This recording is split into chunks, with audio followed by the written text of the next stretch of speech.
गोदातीरी ज्ञान पर्वणी घेऊन उत्सव आला, गोदातीरी ज्ञान पर्वणी घेऊन उत्सव आला।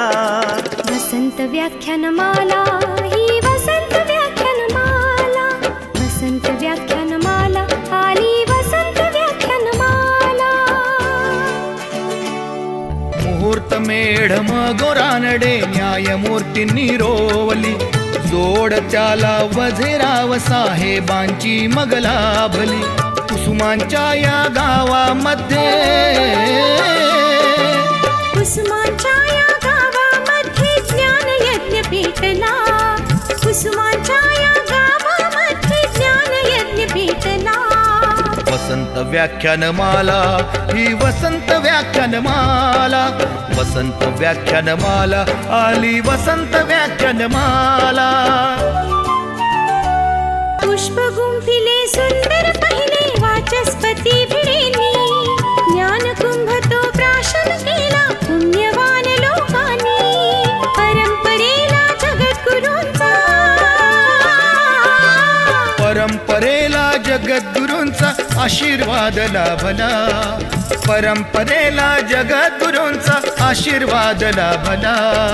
वसंत व्याख्यानमाला ही वसंत व्याख्यानमाला, वसंत व्याख्यानमाला आली वसंत व्याख्यानमाला।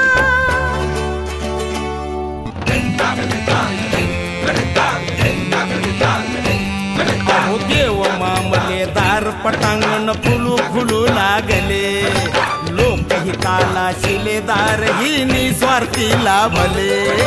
खडतर होता मार्ग तरी पण, खडतर होता मार्ग तरी पण जागर ना थांबला, खडतर होता मार्ग तरी पण जागर ना थांबला। वसंत व्याख्यानमाला ही वसंत व्याख्यानमाला, वसंत व्याख्यानमाला आली वसंत व्याख्यानमाला। गांधी नेहरू सरोजिनी अंधोंडो केशव कर्वे, स्वप्न दिले स्वातंत्र्यवीरांनी स्वतंत्रतेचे नवे। स्वरलतिकेचा स्वरसागर हा, स्वरलतिकेचा स्वरसागर श्री गोदेला भेटला। वसंत व्याख्यानमाला ही वसंत व्याख्यानमाला, वसंत व्याख्यानमाला आली वसंत व्याख्यानमाला। आचार्यात्रे हिंदुहृदय सम्राट धडाडून गेले, विचारवंतांच्या प्रतिभेचे दर्शन येथे घडले। प्रबोधनाच्या नव्या युगाचा, प्रबोधनाच्या नव्या युगाचा पुरस्कार हा झाला, प्रबोधनाच्या नव्या युगाचा पुरस्कार हा झाला। वसंत व्याख्यानमाला ही वसंत व्याख्यानमाला, वसंत व्याख्यानमाला आली वसंत व्याख्यानमाला।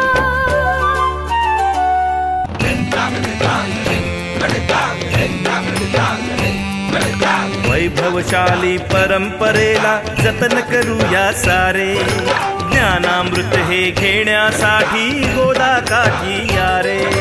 कला गुणांचा संस्कारांचा, कला गुणांचा संस्कारांचा मंगलमय सोहळा, कला गुणांचा संस्कारांचा मंगलमय सोहळा। वसंत व्याख्यानमाला ही वसंत व्याख्यानमाला, वसंत व्याख्यानमाला आली वसंत व्याख्यानमाला। वसंत व्याख्यानमाला ही वसंत व्याख्यानमाला, वसंत व्याख्यानमाला आली वसंत व्याख्यानमाला, वसंत व्याख्यानमाला ही वसंत व्याख्यानमाला, वसंत व्याख्यानमाला आली वसंत व्याख्यानमाला। वसंत व्याख्यानमालेचं आजचं पुष्प स्वर्गीय रमेश केंगे यांच्या स्मृतिप्रित्यर्थ गुंफण्यात येत आहे। नाशिकच्या पीपल्स बँकेचे माजी अध्यक्ष, श्री काळाराम मंदिराचे ट्रस्टी, अनेक धर्मादाय संस्थांचे विश्वस्त म्हणून सगळीकडे सुपरिचित असलेले रमेश केंगे यांच्या जीवन कार्यावरची चित्रफीत आपण बघूया आणि त्यानंतर पाहुण्यांना विनंती करतो आपण स्वर्गीय रमेश केंगे यांच्या प्रतिमेला पुष्पहार अर्पण करावं. स्वर्गीय रमेश केंगे पीपल्स बँकेतील प्रशासकीय मंडळावर येत त्यांनी सार्वजनिक कार्यातील कार्याचा श्रीगणेशा केला. सुमारे 4 दशकं सहकारी बँकिंग क्षेत्रातील अग्रणी आणि बँकेला वैभवाप्रत नेण्यास रमेशजींची भक्कम पायाभरणी. एकाच वेळी बँकेच्या वृक्ष व्यावहारिकतेशी आणि अनेक संस्थांच्या आध्यात्मिकतेशी त्यांची नाळ जोडलेली होती. श्री गणेश बाबांशी असलेल्या निकटच्या संबंधांमुळेच गणेश बाबा संस्थान उभारणीत ते कायम अग्रेसर राहिले. काळाराम संस्थान आणि शिर्डी संस्थानचे ते विश्वस्त होते. त्याचप्रमाणे नाशिक जिल्हा बँकेचे संचालक पदही त्यांनी सांभाळले. लँड डेव्हलपमेंट या व्यवसायात पारदर्शी व्यवहारानं त्यांनी एक स्वतंत्र आणि विश्वासाचं स्थान निर्माण केलं. अनेक राजकीय नेत्यांची त्यांचे व्यक्तिगत स्नेहसंबंध होते. वसंत व्याख्यानमालेचे उपाध्यक्षपदही त्यांनी भूषविले. संस्थेच्या निधी संकलनात प्रगतिशील वाटचालीत त्यांचे अमूल्य योगदान कायम स्मरणात राहील. एक प्रेमळ पारदर्शी माणूस रमेश केंगे लासलगावसारख्या तुलनेनं छोट्या गावातला आज लहान थोर अनेकांच्या मनात कायम वसलेला आहे. स्वर्गीय रमेश केंगे यांना नाशिक वसंत व्याख्यानमाला आदरपूर्वक नमस्कार करीत आहे. मी सर्व पाहुण्यांना विनंती करतो आपण स्वर्गीय रमेश केंगे यांच्या प्रतिमेला पुष्पहार अर्पण करा.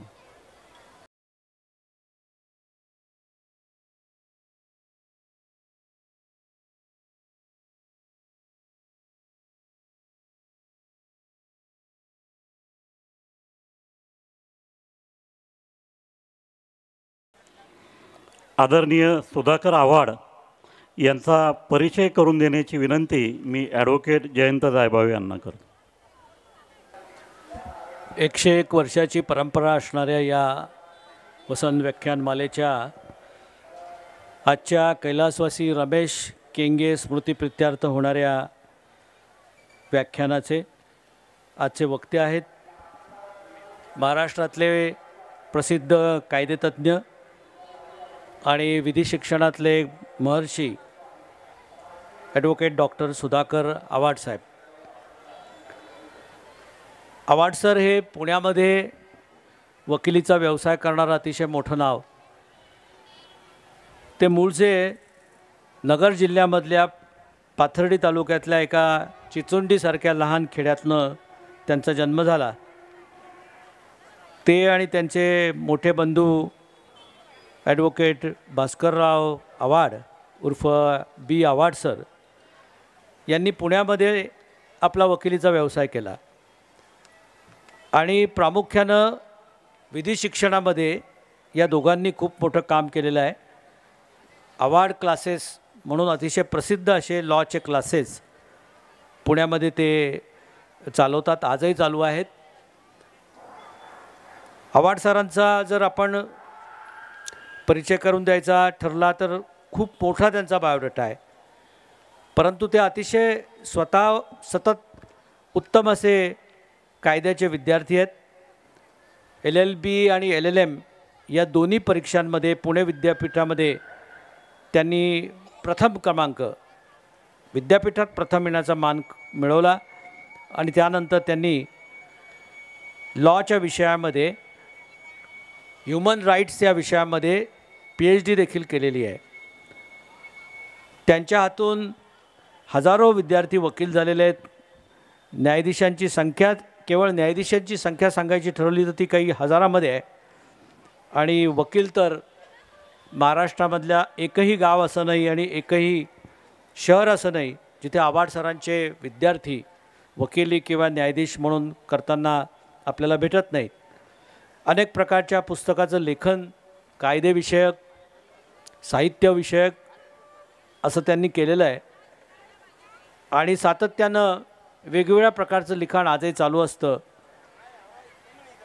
न्यायाधीश होण्याच्या वेगवेगळ्या प्रकारच्या व्याख्यानं आणि वेगवेगळे उपक्रम ते राबवत असतात. आमची जी राज्यस्तरीय संस्था आहे वकिलांची बार काउन्सिल, तिच्या माध्यमातून सतत होणाऱ्या या प्रशिक्षणाच्या उपक्रमाचे ते आमचे मार्गदर्शक आहेत. अतिशय मोठं नाव, गेले 45 वर्षापेक्षा जास्त वकिली करतानाच त्यांच्या हातून विधी शिक्षणाचं फार मोठं काम झालेलं आहे. घटनेला आता 75 वर्ष पूर्ण होत आहेत. 26 नोव्हेंबर 1949ला घटनेला आपण स्वीकारलं. कॉन्स्टिट्युएंट असेंब्लीनं, घटना समितीनं घटना मंजूर केली आणि 26 जानेवारी 1950पासनं तिची अंमलबजावणी सुरू झाली. आज या वर्षामध्ये 26 नोव्हेंबर 2024ला घटनेला 75 वर्ष पूर्ण होतील. संविधानाचा हा अमृत महोत्सव खरं म्हटलं तर नागरिकांनी साजरा करायला पाहिजे. या अतिशय भिन्न भाषा, प्रांत, धर्म, जाती असणाऱ्या देशामध्ये डॉक्टर बाबासाहेब आंबेडकर आणि त्यांच्याबरोबरच घटनाकारांनी जे काही फार मोठं वेगवेगळ्या घटनाकारांनी योगदान दिलं, त्यातून हा देश अखंड असा देश आता आपला एक लोकशाहीचा मोठा देश राहिलेला आहे.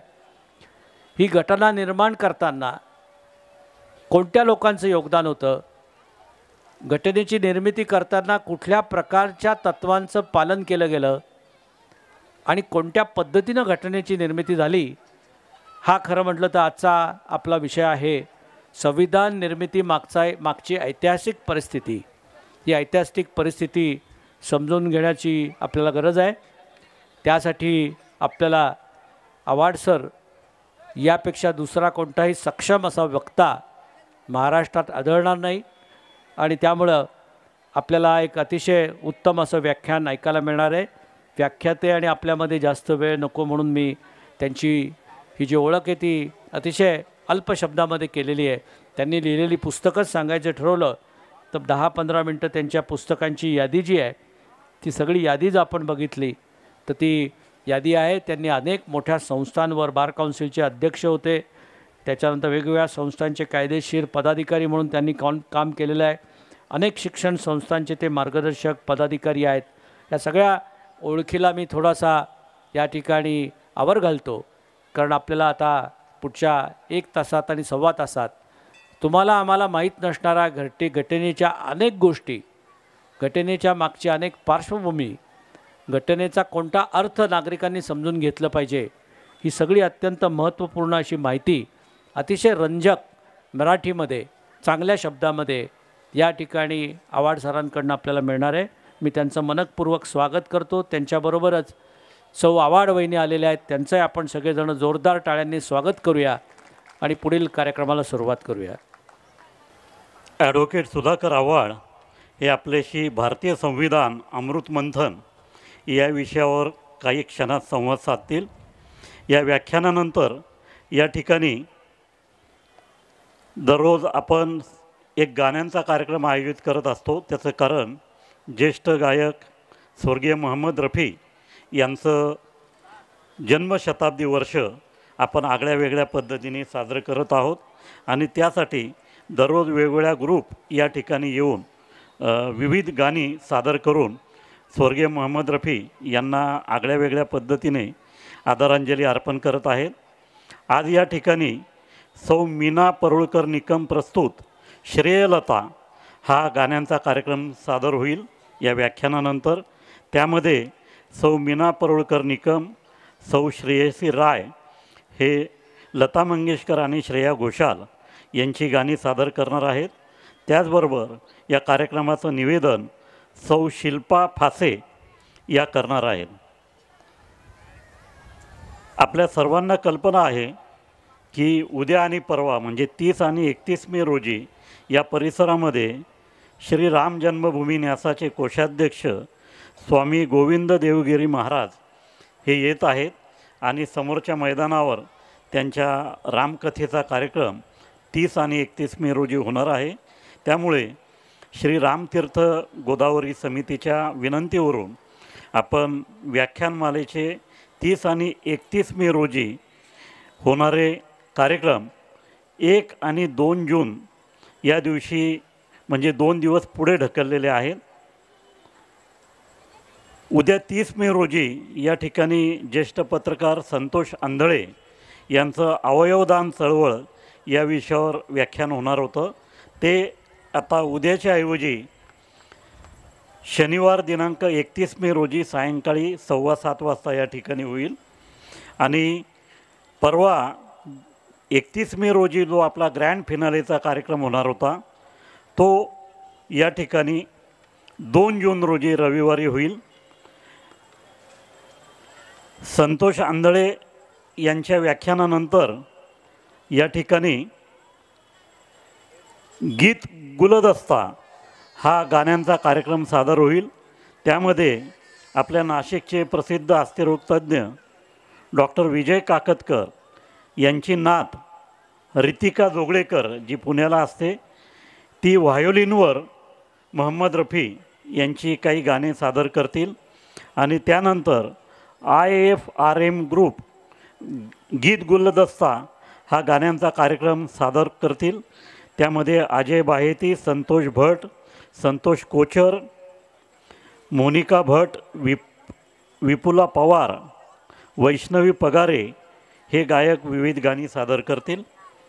2 जून रोजी जो ग्रँड फिनाले कार्यक्रम होणार आहे तो झी मराठी TV प्रस्तुत उत्सव नात्यांचा उत्सव झी मराठीचा असा कार्यक्रम आहे. आणि त्यामध्ये झी मराठी वाहिनीच्या सिरियलमधील अनेक कलावंत सहभागी होणार आहेत. त्याचबरोबर सारेगमपमधील गायक सहभागी होतील. सेलिब्रिटी निवेदक असतील आणि नृत्य कलाकार असतील. या भव्यदव्य कार्यक्रमासाठी येथे कोणत्याही पद्धतीचा पास ठेवण्यात आलेला नाही. सर्वांना कार्यक्रम खुला आहे. ज्यांना पुढे बसण्याची उत्सुकता असते त्यांना विनंती आहे फक्त आपण थोडं लवकर येऊन बसा म्हणजे आपली कोणतीही अडचण होणार नाही.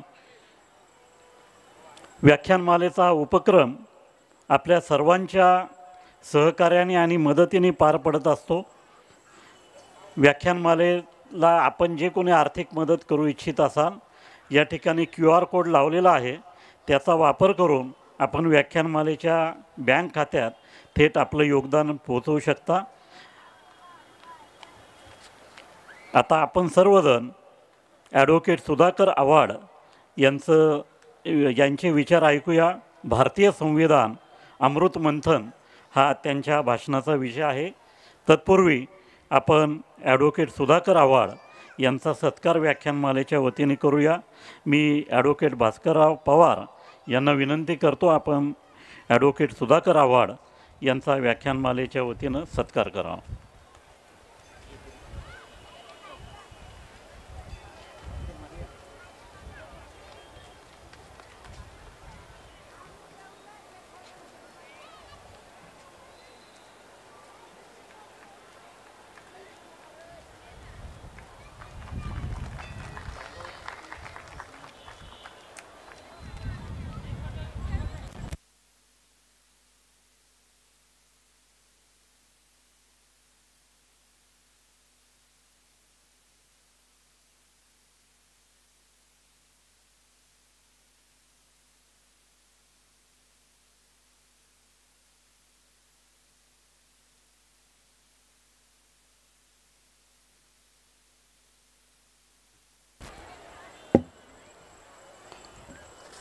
ॲडव्होकेट भास्करराव पवार यांचा सत्कार रुचिता ठाकूर करतील.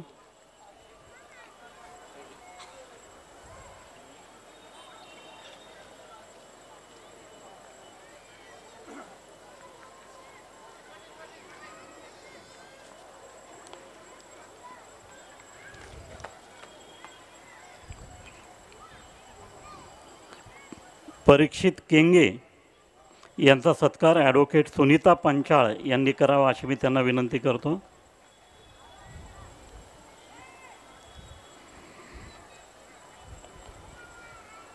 ॲडव्होकेट सुनीता पांचाळ या आपले व्याख्यानमालेचे सल्लागार ॲडव्होकेट अजय निकम यांच्या भगिनी आहेत आणि जयंतराव जायभावे यांच्या सहकारी आहेत. ॲडव्होकेट जयंत जायभावे यांचा सत्कार हेमंत देवरे करतील.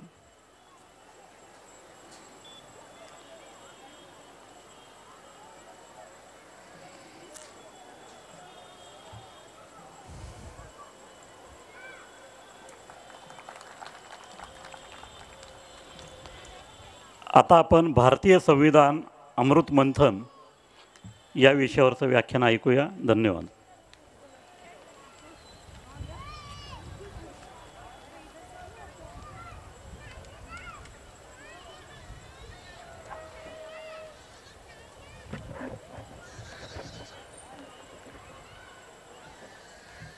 सन्माननीय व्यासपीठावरील आमचे स्नेही आणि आजच्या कार्यक्रमाचे प्रमुख आयोजक श्री श्रीकांतजी, व्यासपीठावरील आमचे दुसरे सिनियर वकील, आमचे मार्गदर्शक भास्कररावजी, केंगे साहेबांचे चिरंजीव श्री परीक्षितजी, संपूर्ण भारतामध्ये ज्यांनी कायदा शिक्षणाची दिशा बदलली, महाराष्ट्रभर ज्यांनी कायद्याविषयीची विविध शिबिरं त्यांच्या काळात सुरू केली, असे आमचे सन्मित्र bar council of Maharashtra and गोवाचे माजी अध्यक्ष आणि अखिल भारतीय वकील परिषदेचे सदस्य श्री जयंतरावजी जायभावे, आपण उपस्थित सर्व बंधू भगिनी, मित्रांनो, आज या ठिकाणी मला भारतीय संविधान अमृत मंथन या विषयावर संवाद करण्यासाठी निमंत्रित केल्याबद्दल मी प्रथम आयोजकांचे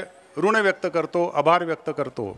खरं तर आजची ही जी संधी मला मिळालेली आहे असं मी समजतो, ती जायभावे साहेबांच्यामुळे मिळालेली आहे. त्यांनीच मला फोन करून सांगितलं की श्रीकांतजी इथे अशा प्रकारचा उपक्रम अनेक वर्षापासून करत आहेत आणि हा उपक्रम यावर्षी त्याचं 101वं वर्ष आहे. अशा शतकोत्तर कार्यक्रमात मला भाग घेण्याची संधी मिळाली, त्याबद्दल मला खरोखर आनंद होत आहे. मित्रांनो, इथे येण्यापूर्वी मला श्रीकांतजींनी आग्रहाने सांगितलं की तुम्ही दोघंही जोडीनं आलेला आहात, तर गंगा मातेची, गोदावरी मातेची आरती करण्यासाठी जरूर या. अत्यंत आनंद वाटला. खरं तर या कार्यक्रमाच्या अनुषंगानं गंगा मातेची जी आरती करण्याची संधी मिळाली, मला हरिद्वारची आठवण झाली. आम्ही दोघांनी हरिद्वारला अशाच प्रकारच्या एका कार्यक्रमात भाग घेतला होता आणि तिथे आम्हाला अशी संधी मिळालेली होती. अनेक वर्षांनी त्या प्रकारची आठवण झाली, त्याबद्दलही मी आपलं ऋण व्यक्त करतो. आज मला जो विषय दिलेला आहे तो देण्यामागे आयोजकांचं आणि जायभावे साहेबांचं एक दूरदृष्टी दिसून येते. भारतीय संविधान लागू होऊन, भारतीय राज्यघटना अंमलबजावणी होऊन आता सुमारे 75 वर्ष झाली आहेत. हे 75वं वर्ष आहे. भारतीय संविधानाचा, भारतीय राज्यघटनेचा हे जे वर्ष आहे हे अमृत महोत्सवी वर्ष आहे. त्या अमृत महोत्सवी वर्षाच्या निमित्तानं त्या संविधानाविषयी काही सांगण्याची मला संधी मिळाली, हा मी माझा बहुमान समजतो. पुढच्या काही मिनिटामध्ये किंवा आयोजकांनी संधी दिल्यास तासभर किंवा अधिक काळामध्ये मी तुम्हाला त्या भारतीय राज्यघटनेविषयी, की ज्यामुळे आज आपण इथे बसू शकलो, मी बोलू शकलो, आपण ऐकू शकला, आपल्याला एकत्र येण्याला संधी मिळाली, हे खरं तर कोणाचे ऋण आहेत, तर भारतीय राज्यघटनेचे ऋण आहेत. ज्या राज्यघटनेने आपल्याला अशा प्रकारचे अधिकार दिले, त्या भारतीय राज्यघटनेची जडणघडण कशी झाली, ती भारतीय राज्यघटना कशी अस्तित्वात आली, हे मी तुम्हाला सांगणार आहे. भारतीय राज्यघटनेमध्ये काय आहे हे मी तुम्हाला सांगणार नाही. तो कायद्याचा, कायदा शिक्षणाचा आणि कोर्टाचा विषय आहे. हा जो ग्रंथ आहे, भारताचा हा जो पवित्र ग्रंथ निर्मिती झालेली आहे, मी त्याला तर असं समजतो की तो एक अमृत कलशच आहे. आपल्याला माहिती आहे अमृत, अमृत कशाला म्हणतात? अमृत, म्हणजे नाही, मृत म्हणजे नष्ट होणे. जे नष्ट होत नाही ना त्याला अमृत असं म्हणतात. आजचा हा जो विषय आहे अमृत मंथन, जसं अमृत नष्ट होत नाही मित्रांनो, तशी भारताची राज्यघटना कधीही नष्ट होणार नाही. आपण नेहमी प्रत्येक कार्यक्रमात म्हणत असतो, भारतीय संघराज्य चिरायू हो, भारत कायमस्वरूपी अस्तित्वात राहणार आहे. जोपर्यंत चंद्र सूर्य अस्तित्वात आहे तोपर्यंत भारत अस्तित्वात राहणार आहे. का बरं आपण असं म्हणतो? केवळ आपल्याला भारताविषयी प्रेम आहे म्हणून? का बरं आपण असं म्हणतो की भारतीय संघराज्य चिरायू आहे, भारतीय राज्यघटना चिरायू आहे? असं आपण नेहमी म्हणतो. जोपर्यंत चंद्र आणि सूर्य आहे ना तोपर्यंत आमची ही भारताची राज्यघटना राहणार आहे, अस्तित्वात राहणार आहे. का बरं असं असेल? अनेक राष्ट्रांच्या मध्ये राज्यघटना आल्या आणि त्या नष्टही झाल्या. मात्र आमची जी संविधान समिती होती, आमची जी कॉन्स्टिट्यूंट असेंब्ली होती, त्यांनी अशा प्रकारे त्यांचं नियोजन केलेलं आहे की ही भारताची राज्यघटना हा अमृतासारखी आहे, कधीही नष्ट होणारी आहे. मित्रांनो, त्याचा उहापोह आपण करणार आहोत. अलीकडे आपण पाहतो, रोज ऐकतो की वर्तमानपत्रामध्ये पाहतो अबकी बार 400 पार. मी कोणत्याही पक्षाचा नाही. लगेच अशी एका बाजूला बातमी आल्याबरोबर दुसऱ्या बाजूला टीका येते, कारण हे 400 आले की घटनेची मोडतोड करणार आहेत का? आणि खरंच मित्रांनो, अशा प्रकारे घटनेची मोडतोड करता येत असते काय? भारताची राज्यघटना ही अशा प्रकारची लवचिक राज्यघटना आहे काय? अशा प्रकारची तकलादू राष्ट्रघटना आहे काय, राज्यघटना आहे काय की जे राज्यकर्ते मोडू शकतील? ही जी भारताची राज्यघटना आहे ही चिरंतर स्वरूपाची कशी आहे आणि त्याला कोणालाही कसा हात लावता येणार नाही. 400 काय 545 खासदार एकाच पक्षाचे आली तरीही भारताच्या राज्यघटनेला कोणीही हात लावू शकणार नाही.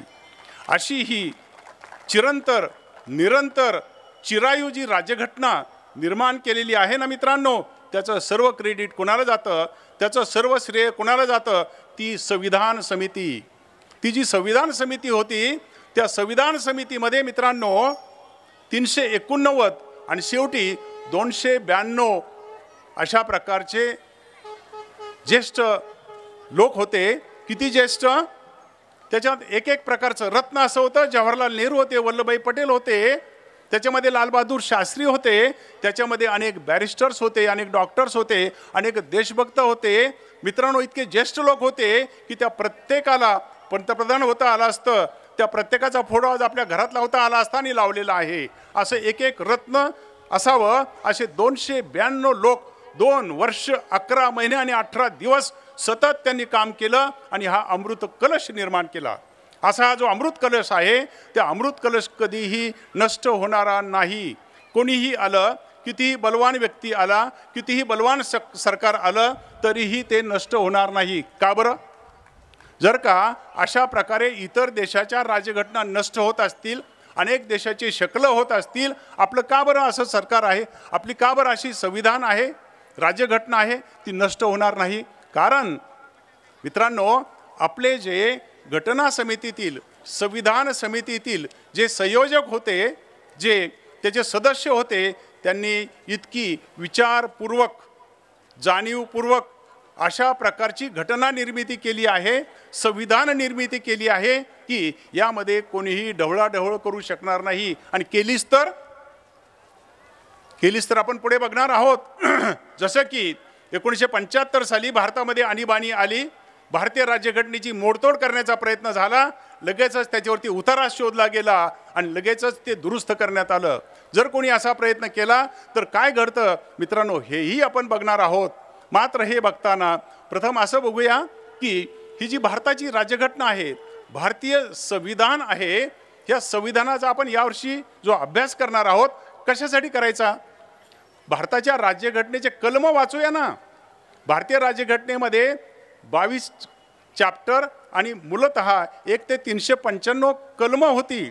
आपण असं म्हणाल की सर मग ती कलम जर अस्तित्वात आहेत तर आता त्याची पूर्वपीठिका आपण का बरं अभ्यासायची? ती पूर्वपीठिका यासाठी अभ्यासायची, त्याचा पूर्व इतिहास यासाठी बघायचा की ज्या अन्वये अशा प्रकारची भरभक्कम घटना आपल्याला मिळालेली आहे. आपल्याला आपल्या पुढच्या पिढ्यांना, अशा अनेक पिढ्यांना, जोपर्यंत जगामध्ये चंद्र सूर्य आहे तोपर्यंत आपलं हे संविधान कसं शाबित राहणार आहे, ते कसं चिरतरुण राहणार आहे, हे मित्रांनो आपण बघणार आहोत. मला जायभाऊ साहेबांनी सांगितलंच, सर कमीत कमी 1 तास बोला बरं का, कारण आपल्याला सर्व प्रकारच्या गोष्टी अनुभवायच्या आहेत. नेमकं काय काय घडलं हेही बघायचं आहे. हे सर्व बघत असताना मी आपणाला अनेक दाखले देणार आहे, मात्र त्यामध्ये कायद्याची क्लिष्टता आणणार नाही, कोणचंही कलममध्ये आणणार नाही, कलमाची नंबरमध्ये आणणार नाही आणि वेगवेगळे जे न्यायनिवाडे झाले त्याच्यातला तांत्रिक बाब बाजूला काढून सोप्या भाषेत मराठीमध्ये आपण याचा संवाद मित्रांनो करणार आहोत. खरं पाहता एक 3 महिन्यापूर्वी मी नाशिकमध्ये आलो होतो. नाशिकमध्ये व्ही एन नाईक संस्थेमध्ये एक माझं व्याख्यान होतं, ते संपलो आणि मी चहाला जायभाई साहेबांच्याकडे गेलो होतो. त्यांनी मला बार असोसिएशनमध्ये घेऊन गेले आणि बार असोसिएशनमध्ये त्यांनी जाहीर करून टाकलं की भारतीय संविधानाला 75 वर्ष झाल्याबद्दल बार council of Maharashtra and Goa यावर्षी 75 कार्यक्रम घेणार आहे आणि त्या 75 कार्यक्रमाचं पहिलं पुष्प नाशिकमध्ये सुरू झालं आणि ते सुद्धा गोवण्याचा मान मला मिळाला. अशा रीतीनं त्या कार्यक्रमाची सुरुवात याच नाशिक शहरामध्ये आणि नाशिकच्या वकील संघामध्ये झालेली होती. ही मला दुसरी संधी आहे, मात्र आजचे श्रोते वेगळे आहेत. येथे वकील नसून माझे नागरिक बंधू भगिनी आहेत आणि म्हणून मला वेगळ्या आणि सोप्या पद्धतीनं याचं विश्लेषण करायचं आहे. कधी कधी असं विचारलं जातं की सर आपण हे आजचा जो चर्चासत्र ठेवलं आहे, संवाद ठेवला आहे, याचा काय उपयोग आहे? आम्ही कशाबद्दल तुमचं सगळं ऐकायचं आहे? आम्ही राज्यघटना वाचूया, कलम 1 ते 395 वाचूया, त्याच्यातले 22 चॅप्टर वाचूया. ही कशासाठी आपण पूर्व इतिहास वाचायचा? आणि मित्रांनो, पूर्व इतिहास यासाठीच वाचायचा की एक तत्ववेत्ता असं म्हणतो की घटना समितीमध्ये, संविधान समितीमध्ये जी चर्चा झाली ती काय दर्शविते? त्यांनी सांगितलं that shows the mind, the heart and the soul of the constitution makers. जेव्हा जेव्हा असा चर्चा होते भारतीय राज्यघटनेचा सर्वोच्च न्यायालयामध्ये किंवा हायकोर्टामध्ये काय अर्थ काढायचा, अशी जेव्हा चर्चा होत असते ना मित्रांनो, तेव्हा सर्वोच्च न्यायालयाचे जजेस, न्यायमूर्ती काय अभ्यासितात? ते फक्त घटना वाचत नाहीत. घटना वाचल्यासोबतच 75 वर्षापूर्वी 2 वर्ष 11 महिने आणि 18 दिवस आमचे जे 292 लोकांनी, ज्येष्ठ सदस्यांनी जे चर्चासत्र केलं, जी चर्चा केली, आजही माननीय सर्वोच्च न्यायालय त्याचे दाखले देत असतात आणि त्यानिशी असे निकालपत्र देत असतात. नुकतंच एक अत्यंत क्लिष्ट असं, खूप सुंदर असं निकालपत्र माननीय सर्वोच्च न्यायालयाच्या 5 न्यायमूर्तींनी दिलेलं आहे. ते होतं जम्मू अँड काश्मीर विषयीचं निकालपत्र. जर का कोणीही सहजपणे जम्मू अँड काश्मीर विषयीचं निकालपत्र जर वाचलं, सुमारे 600 पानाचं निकालपत्र आहे, त्यातली 200 पानं मित्रांनो माननीय सर्वोच्च न्यायालयाच्या न्यायमूर्तींनी आणि विशेषतः माननीय सर्वोच्च न्यायालयाच्या सरन्यायाधीश डॉक्टर चंद्रचूड साहेबांनी सुमारे 200 पानं हे फक्त आणि फक्त आपल्या घटना समितीमध्ये काय चर्चा झाली यासाठी ठेवलेली होती. म्हणजे थोडक्यात आज घटनेचा अन्वयार्थ काढताना, जर का आज आपल्याला घटनेचा अर्थ काढताना काही शंका निर्माण झाली तर आपण कुणाला विचारायचं? आज घटना समिती आहे का? नाही. जसं आपल्याला आपल्या घरामध्ये आपले आजोबा बाहेर खाटल्यावरती बसलेले असतात, पण जाताना सल्ला देतात, बाबा रे हे कर किंवा हे करू नकोस. तसे आता ह्या घटना समिती संबंधानं जे तरुण लोक येतील, जी नवीन पिढी येईल, जे नवीन राज्यकर्ते येतील, त्यांना सल्ला कोण देणार? त्याला सल्ला द्यायला आता ती राज्यघटना राहिलेली नाही, ती घटना समिती राहिलेली नाही. ती घटना समिती संपुष्टात आलेली आहे. तरीही त्या घटना समितीच्या त्या ज्येष्ठ सदस्यांनी इतक्या स्पष्टपणे सांगून ठेवलंय, अरे ही जी चर्चा झाली ना, त्या चर्चेचं तुम्ही वारंवार अध्ययन करा, तुम्हाला नवीन नवीन अर्थ समजतील. जर का आपण आपल्यापैकी काही वकील असतील, काही प्राध्यापक असतील, त्यांनी शिकवलं असेल, बघा दर केसमध्ये जजेसला ह्याच घटनेचा वेगवेगळा अर्थ समजतो. थोडक्यात जसं जशी परिस्थिती येईल तशी तशी ही राज्यघटना आपल्याला वेगवेगळ्या गोष्टी सांगत असते. जेव्हा पहिला दिवस उजडला आणि जेव्हा 14 ऑगस्टच्या रात्री आणि 15 ऑगस्टच्या आधीच्या रात्री जेव्हा इंग्रज सरकारने आपल्या देशाला सार्वभौमत्व दिलं, त्या दिवशी रात्री 12 वाजता जे पहिलं भाषण झालं ते झालं होतं जवाहरलाल नेहरूचं. आणि त्यांनी आपल्या भाषणामध्ये सांगितलं कशासाठी आम्ही ही राज्यघटना केली. एवढा खटाटोप जो केला, 2 वर्ष 11 महिने आणि 18 दिवस आम्ही सतत बसलो, काय करायचं होतं आम्हाला. आणि त्यांनी सांगितलं की word peace and welfare of Mankind एक वाक्यात सांगितलं. जे आम्हाला 100 पानात वकिलाला सांगता येणार नाही ते जवाहरलाल नेहरूंनी सांगितलं की the peace word peace and welfare of mankind म्हणजे जगभर आम्हाला शांतता हवी आहे आणि दुसरं काय पाहिजे तर लोकांचं कल्याण झालं पाहिजे. लोककल्याण आणि जागतिक शांतता हाच खरा संदेश आपल्या राज्यघटनेनं दिलेला आहे असं त्या दिवशी जवाहरलाल नेहरूंनी सगळ्या जगासमोर सांगितलं. ही जेव्हा भारतीय राज्यघटना लिहिली गेली त्या भारतीय राज्यघटनेविषयी त्या राज्यघटना समितीमध्ये एक भगिनी होत्या. त्या भगिनींनी सांगितलं एक फार सुंदर लिहिलं आहे. काय आहे भारतीय राज्यघटना आपण बघणार आहोत पुढच्या तासाभरामध्ये. परंतु या भारतीय राज्यघटनेविषयी भारतीय संविधानाविषयी दक्षिणी वेलायुधन नावाच्या दक्षिणेतल्या एक दलित भगिनी होत्या. आपल्या ह्या संविधान समितीमध्ये एकूण 15 महिला सदस्य होत्या. अमेरिकेची जेव्हा राज्यघटना लिहिली जगातल्या सगळ्यात बलशाली देशाची राज्यघटना लिहिली. आश्चर्य आहे त्या राज्यघटनेमध्ये एकही महिला नव्हती. महिलेला प्रतिनिधित्व नव्हतं. ज्या राष्ट्रामध्ये सगळ्यांना हक्क आहेत असं म्हटलं जातं त्याच राष्ट्रामध्ये एकाही महिलेला घटना तयार करताना अधिकार दिलेले नव्हते. भारतवर्ष हा एकमेव असा देश आहे की घटना करताना सर्वांच्यासाठी घटना करताना आम्ही 15 भगिनींना त्यात स्थान दिलेलं होतं आणि त्यात एका दलित भगिनीला स्थान दिलेलं होतं. ती जी दलित भगिनी होती त्या देवयानी यांनी फार सुंदर एक वाक्य लिहिलं आहे. ते असं म्हणतात काय आहे ही घटना. मित्रांनो आपण आज सहज ते एक पुस्तक म्हणून पाहतो. जसे आपली बाकीचे 100 कायद्याची पुस्तकं तसं याच्याकडे पुस्तक म्हणून पाहतो. ते घटना म्हणजे पुस्तक नव्हे. दिस इज अ होली बुक. हा पवित्र ग्रंथ आहे. कसा पवित्र ग्रंथ त्या फार सुंदर सांगतात. त्या असं म्हणतात वेलायुधन असं म्हणतात की जसं आपण भगवद्गीता वाचतो ना भगवद्गीता वाचताना जेव्हा आपण ती वारंवार वाचतो प्रत्येक पानावर आपल्याला काय दृश्य होतं भगवान श्रीकृष्ण उवाच आणि भगवान श्रीकृष्ण अर्जुनाला सांगतात संजयाला सांगतात आणि प्रत्येक ठिकाणी बघा भगवान श्रीकृष्णांच्या मार्फत सांगितलेली गीता आपण पाहतो. प्रत्येक पानापानात भगवान श्रीकृष्ण आहेत. तसं या विलायुधन मॅडम असं म्हणतात की जेव्हा आपण भारताची राज्यघटना किंवा संविधान समोर ठेवतो ना पानापानात आपल्याला कोण दिसतं डॉक्टर बाबासाहेब आंबेडकर. म्हणजे थोडक्यात भारताची राज्यघटना लिहित असताना सर्वोच्च जे स्थान होतं ते होतं डॉक्टर बाबासाहेब आंबेडकर किंवा डॉक्टर भीमराव आंबेडकर. एका व्यक्तीनं ह्या भारतीय राज्यघटनेचा जो अमृतकंभ निर्माण केला त्यासाठीचं त्यांचं जे कॉन्ट्रीब्युशन होतं ते अनन्यसाधारण होतं. ते आपण बघणार आहोत. ही भारताची राज्यघटना लिहिताना मित्रांनो ज्यांचं कॉन्ट्रीब्युशन हे अनन्यसाधारण होतं त्यामध्ये 2 व्यक्ती त्यांचं नाव हे अजरामर होणार आहे. एक तर होते सर BN राव आणि दुसरे होते डॉक्टर भीमराव आंबेडकर. जोपर्यंत भारतामध्ये ही राज्यघटना आहे म्हणजे चंद्र सूर्य असेपर्यंत ही राज्यघटना आहे तोपर्यंत ही 2 नावं ही कायमची राहणार आहेत. कायमची कोरलेली आहेत. ती कशी हे आपण आता बघूया.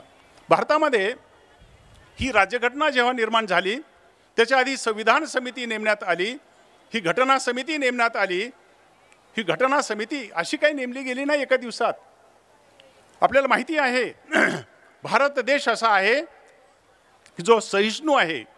भारत देशाने किंवा भारतीय लोकांनी कधीही कोणावरतीही अतिक्रमण केलेलं नाही. भारतीय लोक हे वैदिक कालापासून विस्तारवादी नव्हते आपल्याला माहिती आहे. परंतु आपला वैदिक काळ आपल्याला सांगतो. वैदिक काळामध्ये आणि विशेष करून चाणक्याच्या काळामध्ये जर का आपण नंतर पाहिलं तर रिपब्लिक नावाची गोष्ट होती. प्रत्येक गावामध्ये निवडणुका होत असत, सभा होत असत आणि त्यांच्या मार्फत कारभार चालवला जात असे. ही प्रथा हजारो वर्ष चालू होती. ही प्रथा हजारो वर्ष चालू असताना भारतावरती अनेक अतिक्रमणं झाली. प्रथमतः अनेक वेळा मुस्लिम अतिक्रमणं झाली, मुघलांची अतिक्रमणं झाली, हिंदू संस्कृती भारतीय संस्कृती मोडतोड करण्यात सुरुवात झाली. हे कमी का काय म्हणून 1600 साली इंग्रज आणि पोर्तुगीज लोकांनी भारतामध्ये अतिक्रमण करून भारताशी मसाल्याच्या पदार्थाचा व्यापार केला. इंग्रजांना मित्रांनो भारतामध्ये कधीही राज्य करायचं नव्हतं. त्यांना भारतामध्ये कधीही जमीन घ्यायची नव्हती. त्यांना भारताशी फक्त मसाल्याच्या पदार्थाचा व्यापार करायचा होता. भारत देश मसाल्याच्या पदार्थासाठी अत्यंत समृद्ध समजला जातो आणि आहे. आणि मग त्या लोकांना त्यांच्याकडे त्यांच्या हवामानामध्ये असे मसाल्याचे पदार्थ होत नसल्याने त्यांनी भारताशी मसाल्याच्या पदार्थाचा व्यापार सुरू केला. आणि मग त्यांच्या लक्षात आलं, जसं आपण म्हणतो ना, भारतीय भूमी म्हणजे सोने की चिडिया. आणि खरोखरच इंग्रजांना तेव्हा कळालं, अरे हा भारत देश जगभर इतका समृद्ध आहे की आता आपण यांना लुटायला सुरुवात केली पाहिजे. त्यांना कळालं की जग लुटण्यापेक्षा हा भारत लुटलेला बरा. आणि मग त्यांनी भारतामध्ये आपलं साम्राज्य सुरू केलं. व्यापारी कंपनी जी होती ती आता रुलिंग कंपनी झाली, ती आता अधिकारी कंपनी झाली. आणि त्या अधिकारी कंपनीनं भारतामध्ये वेगवेगळ्या ठिकाणी आपलं वास्तव्य उभारायला सुरुवात केली. त्यातूनच अनेक भारतीयांनी त्याला विरोध सुरू केला.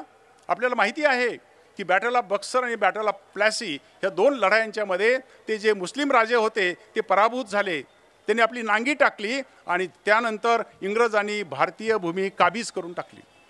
त्यांनी भारतीय भूमीमध्ये व्यापाराचं रूपांतर आता सत्तेत केलं आणि ते आता सत्ता गाजवायला लागले. परंतु भारतीयांच्या रक्तामध्ये बंडखोर वृत्ती असल्याने त्यांनी तातडीनं आम्हाला स्वातंत्र्य मिळालं पाहिजे असं आव्हान केलं. आणि 1857 साली भारतीयांनी पहिलं स्वातंत्र्य युद्ध केलं. हजारो भारतीयांनी आपल्या या स्वातंत्र्यासाठी आपलं रक्त आणि आपलं जीव बलिदान केलं आहे. आपल्याला याची जाणीव असली पाहिजे. 1857 साली हे घडल्यानंतर लगेचच ब्रिटिशांनी ठरवून टाकलं की भारत हा इंग्रज साम्राज्याचा भाग आहे. 1858 यानंतर तर भारतीयांची चळवळ जोरात सुरू झाली आणि भारतीयांनी आता स्वतंत्र भारत, आमचा स्वतःचा भारत अशी वल्गना, अशा प्रकारच्या मागण्या सुरू केल्या. या वल्गनेचं रूपांतर शेवटी हक्कामध्ये झालं आणि शेवटी इंग्रजांचा नाईलाज झाला आणि त्यांना शेवटी घटना समितीची स्थापना करावी लागली. विशेष करून आपल्याला माहिती आहे की इंग्लंडचा पंतप्रधान सर विन्स्टन चर्चिल, की ज्यांनी महायुद्ध जिंकलेलं होतं, तो पूर्णपणे भारतीयांच्या विरुद्ध होता. त्याचं म्हणणं होतं की भारतीय लोक स्वतःच्यावरती कारभार करायला लायक नाहीत, ते स्वतःचं स्वातंत्र्य टिकवून ठेवणार नाहीत. मात्र त्याच्या ह्या वल्गनेला, त्याच्या ह्या भारताविषयीच्या द्वेषाला भारतीयांनी जोरदार उत्तर द्यायला सुरुवात केली आणि स्वातंत्र्याची चळवळ जोर धरू लागली.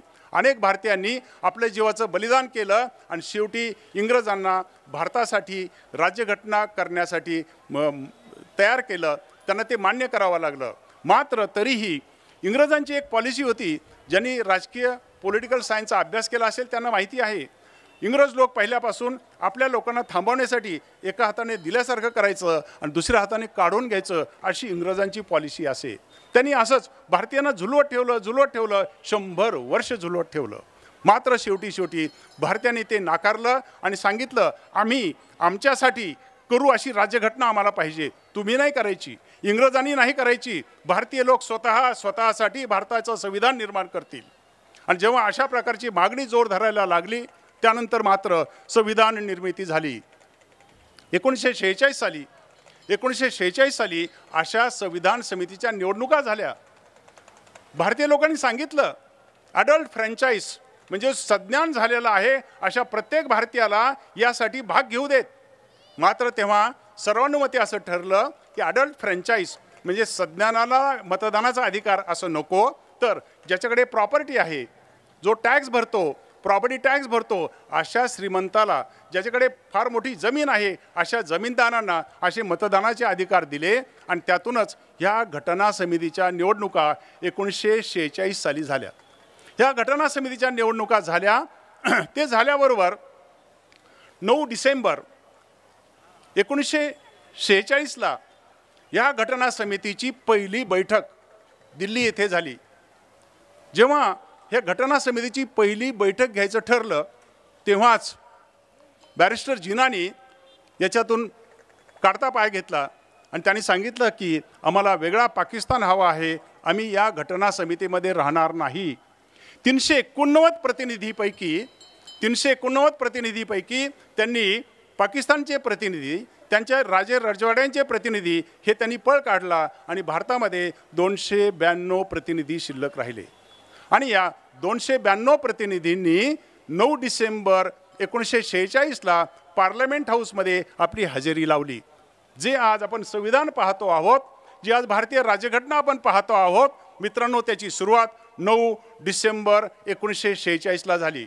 9 डिसेंबरला सकाळी 11 वाजता ह्या भारताच्या संविधानाची पहिली बैठक झाली.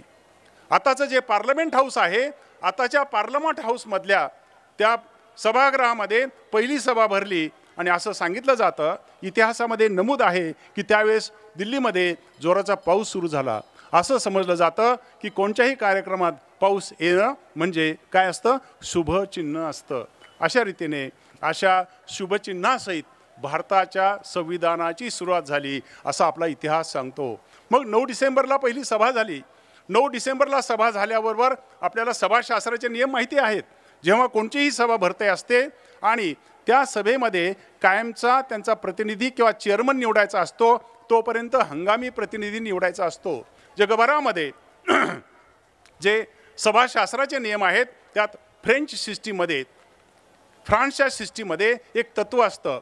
पहिल्या सभेमध्ये बघा, आपली ग्रामपंचायत असेल, आपली पंचायत समिती असेल, कोणची असेल, तर पहिली जी सभा होते तिथं कोण अध्यक्ष निवडला जातो, फ्रेंच सिस्टीम असं म्हणते की त्या ठिकाणी सगळ्यात वयस्कर जो माणूस असतो ना त्याला तिथं निवडायचं असतं. पहिल्या सभेत हंगामी अध्यक्ष.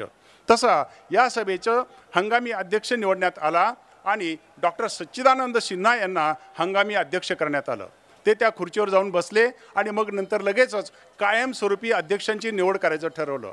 आणि मग कायमस्वरूपीची अध्यक्षाची निवड करताना डॉक्टर राजेंद्र प्रसाद यांची कायमस्वरूपी त्या सभेचं अध्यक्षस्थान भूषवण्यासाठी विनंती करण्यात आली आणि त्यापासून शेवटपर्यंत म्हणजे 26 नोव्हेंबर 1949 पर्यंत डॉक्टर राजेंद्र प्रसाद हे या सभेचे अध्यक्ष राहिले. त्यांच्या अध्यक्षतेखाली ही संपूर्ण निवडणूक आणि ही प्रक्रिया पूर्ण झाली आणि हा अमृत कलश निर्माण झाला. याला अमृत मंथन असं पण म्हणालो. का बरं अमृत मंथन असा शब्दप्रयोग आपण केला असेल? आपल्याला माहिती आहे, आपला इतिहास सांगतो, धार्मिक इतिहास सांगतो की जेव्हा समुद्राचं घुसळण करण्यात आलं, हिमालयाचा सेतू करून आणि शेषाची दोरी करून आपण समुद्रमंथन केलेलं होतं आणि समुद्रमंथनातून आपल्याला काय मिळालं? अनेक रत्न मिळाली आणि सगळ्यात शेवटी काय मिळालं तर अमृत मिळालं. जे देवांना मिळालं ते अमृत त्या क्षीरसागर म्हणजे समुद्राच्या मंथनातून मिळालेलं होतं. तसं ह्या 292 लोकांनी 2 वर्ष 11 महिने आणि 18 दिवस जे चिंतन केलं, मनन केलं, जे मंथन केलं, त्या मंथनातून, त्या चर्चेतून ह्या ग्रंथाची निर्मिती झाली, या पवित्र ग्रंथाची निर्मिती झाली. आणि मग आपल्याला माहिती आहे की या ग्रंथाची जी निर्मिती झाली त्या ग्रंथ निर्मितीतून कायमचं असणारं, कायमचं टिकणारं असा ग्रंथ निर्माण झाला. किती विद्वान लोक होते बघा त्या घटना समितीमध्ये. त्या घटना समितीमध्ये ते 292 लोक असे होते की त्यातला प्रत्येक जण राष्ट्रपती किंवा पंतप्रधान होण्याच्या लायकीचा होता. इतक्या ज्येष्ठतेचे लोक त्या घटना समितीमध्ये समाविष्ट होते आणि त्यांनी आपलं ते तत्त्वज्ञान, त्यांचं विजडम हे सगळं एकत्रित घातलं आणि त्याच्यातून हा ग्रंथ निर्माण झाला. आणि म्हणून तो चिरतरुण राहणार आहे. केवळ आणि केवळ भारतीय लोकांचं स्वातंत्र्य आणि त्यांचं सुख समाधान हा हेतू डोळ्यासमोर ठेवूनच ह्या ग्रंथाची निर्मिती झालेली होती. आणि म्हणून आपल्याला या ग्रंथाची निर्मिती पाहताना हे बघितलं पाहिजे, काय चर्चा झाली, का बरं अमृत मंथन, कशासाठी आपण त्याला एकत्र बसून अभ्यास केला. पहिलं काय केलं तर ह्या घटना समितीला सल्ला देण्यासाठी एका ज्येष्ठ व्यक्तीची नेमणूक करण्यात आली, सर BN राव. मित्रांनो, भारतामध्ये असे काही मोठी कुटुंब होऊन गेली की परमेश्वरानं त्यांच्यावरती वरदहस्त ठेवलेला होता. एकाच कुटुंबामध्ये असे 3 लोक झाले की ते देशामध्ये प्रमुख झाले. साऊथ कॅनारा नावाच्या प्रांतातून हे 3 बंधू दिल्लीत आले. त्याच्यापैकी एक होते sir Benegal Narasimha Rao, sir BN राव. दुसरे होते बेनेगल शिवाराव आणि तिसरे होते बेनेगल रामाराव. हे 3 भाऊ दिल्लीत आले आणि स्वतंत्र भारतानंतर रिझर्व्ह बँकेचे पहिले गव्हर्नर झाले रामाराव. जे दुसरे भाऊ होते शिवाराव ते लोकसभेचे मेंबर झाले, प्राध्यापक होते, ते व्हाईस चान्सलर होते आणि अत्यंत ज्येष्ठ अशी व्यक्ती होती की ज्यांनी पुढे कॉन्स्टिट्यूशनल डिबेट नावाचा 6 व्हॉल्यूमचा मोठा 1000 पानाचा ग्रंथ लिहिला. त्यानंतर जे तिसरे भाऊ होते ते आपल्या आज संबंधात येतात, सर बेनेगल नरसिंह राव. हे स्वतः अत्यंत गरीब कुटुंबातून आले. ते ICS झाले त्या काळामध्ये, कलकत्त्याला कलेक्टर झाले. इतका विद्वान माणूस की त्यांना कलकत्ता हायकोर्टाचे न्यायमूर्ती म्हणून नेमण्यात आलं. इतका विद्वान माणूस की शेवटी जवाहरलाल नेहरूंना असं वाटलं, अरे ह्या माणसाकडे अजून उच्च पद दिलं पाहिजे. त्यांना जम्मू अँड काश्मीरमध्ये मिनिस्टर नेमण्यात आलं. एवढंच कशाला, या सर BN राव यांनी ब्रह्मदेशाची राज्यघटना लिहिली. सर BN राव यांना हे जे 292, नेहरूसारखे 292, वल्लभभाई पटलासारखे 292, लाल बहादूर शास्त्रींसारखे 292, इतके 292 लोक जे होते, मोठी मोठी माणसं होती. ह्या 292 लोकांना, आंबेडकरासह 292 लोकांना सल्ला देण्यासाठी त्यांना सल्लागार म्हणून सर बेनेगल नरसिंह राव यांची नेमणूक करण्यात आली. बघा केवढा मोठा व्यक्ती असेल. नेहरूंना सल्ला देणारा, लाल बहादूर शास्त्रींना सल्ला देणारा, अशा 292 लोकांना सल्ला देणारा माणूस म्हणजे सर बेनेगल नरसिंह राव. आणि जेव्हा हे सर बेनेगल नरसिंह राव यांची ती घटना समितीचे प्रमुख सल्लागार म्हणून नेमणूक करण्यात आली, तर ह्या सर बेनेगल नरसिंह रावांनी, तुम्हाला आश्चर्य वाटेल, जगभर प्रवास केला. 60 देशांना भेटी दिल्या. एकटा माणूस 60 देशाच्या राज्यघटनेचा अभ्यास केला आणि प्रत्येक राज्यघटनेतून आपल्याला हवं ते काढून घेतलं. जसं आपला भ्रमर असतो मित्रांनो, भुंगा असतो ना, तो बागेतल्या वेगवेगळ्या फुलावरती बसतो आणि फक्त त्याच्यातला मधुकोश निवडून घेतो, त्याच्यातून फक्त काय घेतो, पराग निवडून घेतो. तसं सर बेनेगल नरसिंह राव जगभर हिंडले, वेगवेगळ्या घटना समितीच्या सदस्यांची चर्चा केली, मुख्यमंत्री पंतप्रधानांना भेटले, जजेसना भेटले आणि प्रत्येक घटनेतलं चांगलं तत्त्व काढून घेतलं आणि आपल्या भारतीय राज्यघटनेमध्ये घातलं. म्हणजे थोडक्यात जगभर जसं समुद्रमंथन झालेलं होतं आणि समुद्रमंथनातून जसं अमृत निर्माण झालेलं होतं, तसं आपण जगभरच्या राज्यघटना एकत्रित अभ्यास केल्या आणि भारतीय लोकांच्या हितासाठी आपल्याला काय आवश्यक आहे याचा आपण अभ्यास केला. त्याच्यातून मित्रांनो ह्या अमृताची निर्मिती झाली. आणि म्हणून आजचा जो मुद्दा आहे तो आहे अमृत मंथन. खरं पाहता ही साधी प्रोसेस नव्हती, ही काही कायदा करण्याची प्रक्रिया नव्हती. साधा कायदा कसं होतं तुम्हाला माहिती आहे. साधा कायदा करताना काय होतं, एक फार व्यंगचित्र आलं होतं जायभाई साहेब त्याविषयी. एक व्यंगचित्रीकार तो असं करत होता की पार्लमेंटमध्ये किंवा संसदेमध्ये चर्चा चालू आहे आणि एक आमदार किंवा खासदार तंबाखू चोळतो आहे. अशा प्रकारचं एकदा एक कार्टून आलेलं होतं. म्हणजे थोडक्यात आता जे कायदे होतात ही परिस्थिती वेगळी, कायदे करायची ही परिस्थिती वेगळी. मात्र घटना करताना असं नव्हतं. त्यांनी सततपणे इतका मोठा अभ्यास केला, इतकी चर्चा केली, इतके संदर्भ त्यांच्या समोर आले आणि ह्या संदर्भाचं एकत्रीकरण करून शेवटी ह्या अमृत कलशाची निर्मिती झाली. ती आपली भारताची राज्यघटना आहे. ही भारताची राज्यघटना होताना त्यांनी विशेष करून सर BN राव ह्यांनी स्वतः भारतीय राज्यघटनेचा मसुदा तयार केला. आपल्याकडे नेहमी असं म्हटलं जातं की भारताची राज्यघटना डॉक्टर बाबासाहेब आंबेडकर यांनी लिहिली. खरोखरच डॉक्टर आंबेडकरांच्या विषयी बोलायचं झालं तर एक पानभर डिग्री असलेला माणूस, 5 PhD असलेला माणूस. मित्रांनो, एकदा PhD केले की आमच्या हात आबाळायला लागतात. एक MA किंवा BEd झालं की आम्हाला हात आबाळायला लागतात. या माणसाकडे पानभर डिग्र्या होत्या आणि 5 विषयाची PhD होती. इतका विद्वान माणूस. आणि त्या विद्वान माणसानं ह्या घटना समितीच्या ड्राफ्टिंग कमिटीचं चेअरमनपद स्वीकारलेलं होतं. घटना समितीच्या चेअरमनपदी असताना त्यांनी त्याची सखोल चर्चा केली आणि घटना करण्यामध्ये त्यांचं अनन्यसाधारण महत्त्व आहे. मात्र हे जरी खरं असलं तरीही मूळ मसुदा जो लिहिला त्यांचं नाव होतं सर BN राव.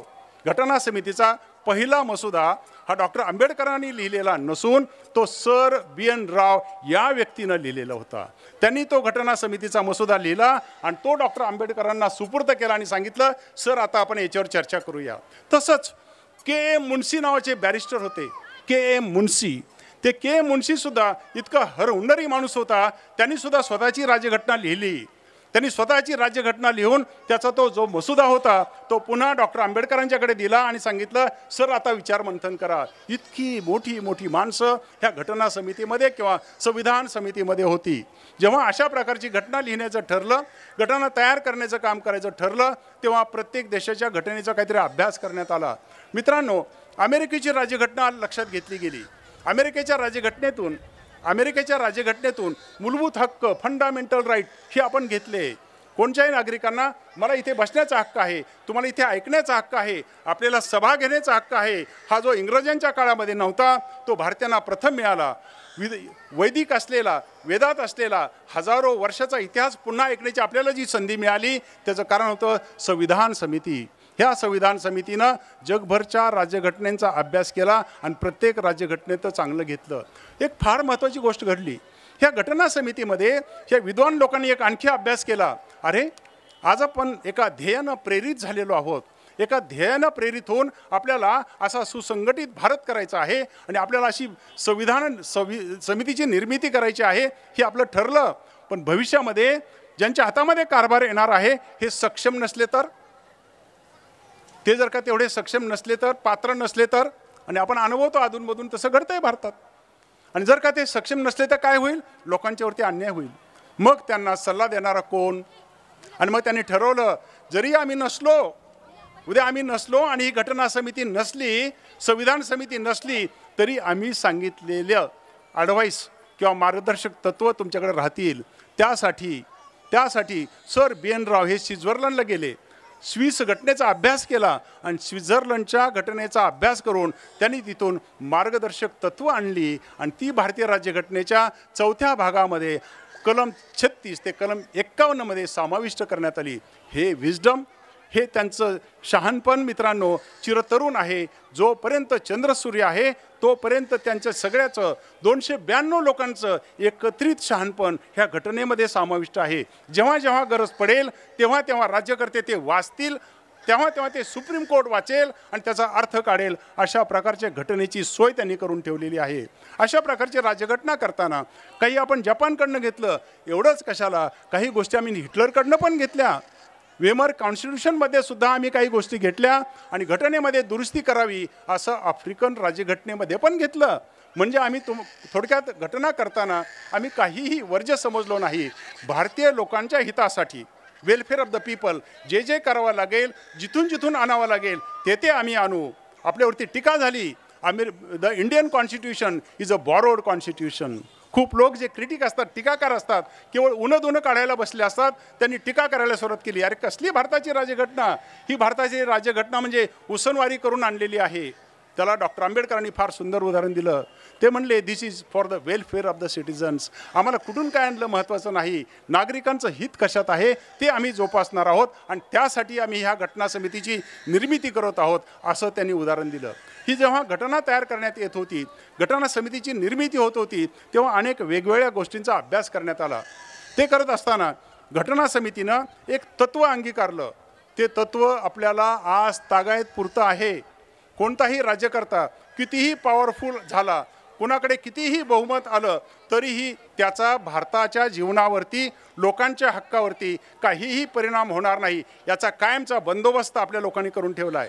जे आज घटना समितीचे सदस्य होते, जे आज आपल्यामध्ये नाहीत, त्यांनी कायमस्वरूपी तो बंदोबस्त करून ठेवला आहे. ही घटना समिती इतकी हुशार होती मित्रांनो, त्यांनी इतकं सलगपणे 2 वर्षापेक्षा जास्त काळ याचा अभ्यास केला आणि घटनेमध्ये एक इनबिल्ट मेकॅनिझम निर्माण करून ठेवला. इनबिल्ट मेकॅनिझम म्हणजे जसं मित्रांनो आपल्याला जखम होते बघा, परमेश्वरांनी काय करून ठेवले, आपल्याला जखम झाल्यावर काय होतं, ती जखम आपोआप भरून जाते. ही जखम जशी आपोआप भरून जाते ना, तसं घटनेमध्ये काहीही गरज पडली, घटनेची काही मोडतोड झाली, ती आपोआप दुरुस्त होते. ती दुरुस्त करण्यासाठी भारताच्या राज्यघटनेमध्ये काही इनबिल्ट मेकॅनिझम किंवा कायमस्वरूपी यंत्रणा निर्माण करून ठेवलेली आहे. काय आहे ही कायमस्वरूपी यंत्रणा? तुम्हाला 3 वाक्यात सांगतो. जेव्हा भारतीय राज्यघटनेची निर्मिती झाली तेव्हा 3 स्तंभाची निर्मिती झाली. कोणते 3 स्तंभ? एक तर संसद, एक तर शासन म्हणजे प्राईम मिनिस्टर, प्रेसिडेंट आणि मंत्रिमंडळ, आणि तिसरं म्हणजे न्यायपालिका. मित्रांनो, हे जे 3 स्तंभ निर्माण झाले ना, या 3 स्तंभामध्ये सगळ्यात पॉवरफुल कोण? आज सांगायलाच नको. आपण पहिल्या पंतप्रधानापासून आजपर्यंत पाहतो, सगळ्यात स्ट्रॉंग कोण असतं तर prime minister and his or her council of ministers. दुसरं कोण असतं? प्राईम मिनिस्टरला नेमणारी संसद. पण मित्रांनो, यापेक्षा सुद्धा कोण वरचढ असतं तर सर्वोच्च न्यायालय. जेव्हा घटना समितीमध्ये ही चर्चा होत होती, त्या सुज्ञ लोकांनी जाणलं अरे केव्हा तरी अशी वेळ येईल किंवा अपात्र लोकांच्या हातामध्ये कारभार जाईल. मग जर का ह्या घटनेच्या विरोधी काही कृत्य करायला कोण धजावलं तर त्याला दुरुस्त करायचं काम कोण करेल? सुप्रीम कोर्ट ऑफ इंडिया, सर्वोच्च न्यायालय. आणि म्हणून त्या घटनेमध्ये कलम 141 आणि कलम 142 समाविष्ट करण्यात आलं. आणि कलम 141 आणि कलम 142ला इतक्या पॉवर आहेत मित्रांनो. जर का 545 लोकसभेचे खासदार आणि 250 राज्यसभेचे खासदार किती झाले? सुमारे 750 झाले किंवा 800 झाले. ह्या 800 लोकांनी, 800 खासदारांनी एखादा कायदा केला आणि तो जर का घटनाबाह्य असला तर आमचे फक्त आणि फक्त 5 न्यायमूर्ती ह्या 750 लोकांनी केलेला कायदा रद्द करू शकतात. हे नाविन्यपूर्ण गोष्ट आम्हाला कोणी दिली? ही नाविन्यपूर्ण गोष्ट आम्हाला कोणी दिली? तर राज्यघटनेने दिली. राज्यघटनेत कोणी घातली? ते आपले ज्येष्ठ 292 सदस्य. त्या 292 सदस्यांनी अत्यंत विचारपूर्वक अशा प्रकारची गोष्ट आणली. आपण कुठून आणलं हे? ह्या 750 लोकांनी केलेली बेकायदेशीर गोष्ट आम्ही बेकायदेशीर ठरवू, हाणून पाडू, हे जे सर्वोच्च न्यायालयाला अधिकार दिले आहेत मित्रांनो, हे अमेरिकेच्या राज्यघटनेमध्ये होते. अशा प्रकारचे अधिकार आपल्याकडे आणावेत की आणावे नाहीत यासाठी जोरदार चर्चा झाली. आणि शेवटी सर बी एन राव स्वतः अमेरिकेत गेले. सर बी एन राव स्वतः अमेरिकेत गेले आणि त्यांनी स्वतः अमेरिकेत जाऊन तिथल्या अमेरिकेच्या सर्वोच्च न्यायालयाच्या सरन्यायाधीशांची, चीफ जस्टिसची भेट घेतली, तिथल्या लोकांच्या प्रतिनिधींची भेट घेतली आणि त्यांनी सांगितलं आम्ही हे तत्त्व भारतामध्ये कशा प्रकारे लागू करावं. त्याला म्हणतात डॉक्ट्रिन ऑफ ज्युडिशियल रिव्ह्यू, म्हणजे थोडक्यात सुप्रीम कोर्टाचा पुनर्विलोकन करण्याचा अधिकार. जर का सरकारनं, जर का संसदेनं, पार्लमेंटनं एखादा कायदा केला किंवा कृती केली तर ती घटनाबाह्य आहे किंवा नाही, ती कायदेशीर आहे किंवा नाही, हा तपासण्याचा सर्वोच्च अधिकार हा कोणाला असतो? सर्वोच्च न्यायालय. म्हणजे तुम्ही कितीही चुकीचं काम करायला गेलात, केवळ पाशवी बहुमताच्या जोरावरती तुम्ही एखादं काम करायला गेलात तर ते हाणून पाडायची शक्ती ही फक्त आणि फक्त सर्वोच्च न्यायालयाच्या मध्ये आहे. 750 लोकांनी केलेलं काम, 750 बलवान खासदारांचं काम एका मिनिटामध्ये नष्ट करायचे अधिकार आमच्या 5 न्यायमूर्तींना असतात. अशा प्रकारचे अधिकार या घटनेनं आमच्या सर्वोच्च न्यायालयाला दिले आणि सर्वोच्च न्यायालयाचं त्याचं संरक्षण करायचे अधिकार दिले. घटना आल्याबरोबर लगेचच स्पर्धा निर्माण झाली. काय स्पर्धा निर्माण झाली? ह्या घटनेचं पालकत्व कुणाकडे असलं पाहिजे. सगळ्यांना कळालं की अरे भारतीय राज्यघटनेच्या बाहेर काही जाता येत नाही. मग आता स्पर्धा सुरू झाली, ही घटना आमच्या ताब्यात असली पाहिजे, ही घटना आमच्या ताब्यात ठेवावी, आमच्या अधिपत्याखाली ठेवावी असं संसदेला वाटू लागलं, असं सरकारला वाटायला लागलं. आणि जेव्हा ही रस्सीखेच सुरू झाली, ह्या घटनेचं पालकत्व कोणाकडे, ह्या घटनेचं संरक्षण कोण करणार? आणि मग तेव्हा सुप्रीम कोर्टाने सांगून टाकलं घटनेचं पालकत्व तुमच्याकडे नाही, घटनेचं पालकत्व आम्ही सांभाळू, घटनेचं संरक्षण आम्ही करू. We are the keepers and guardian of the Indian constitution.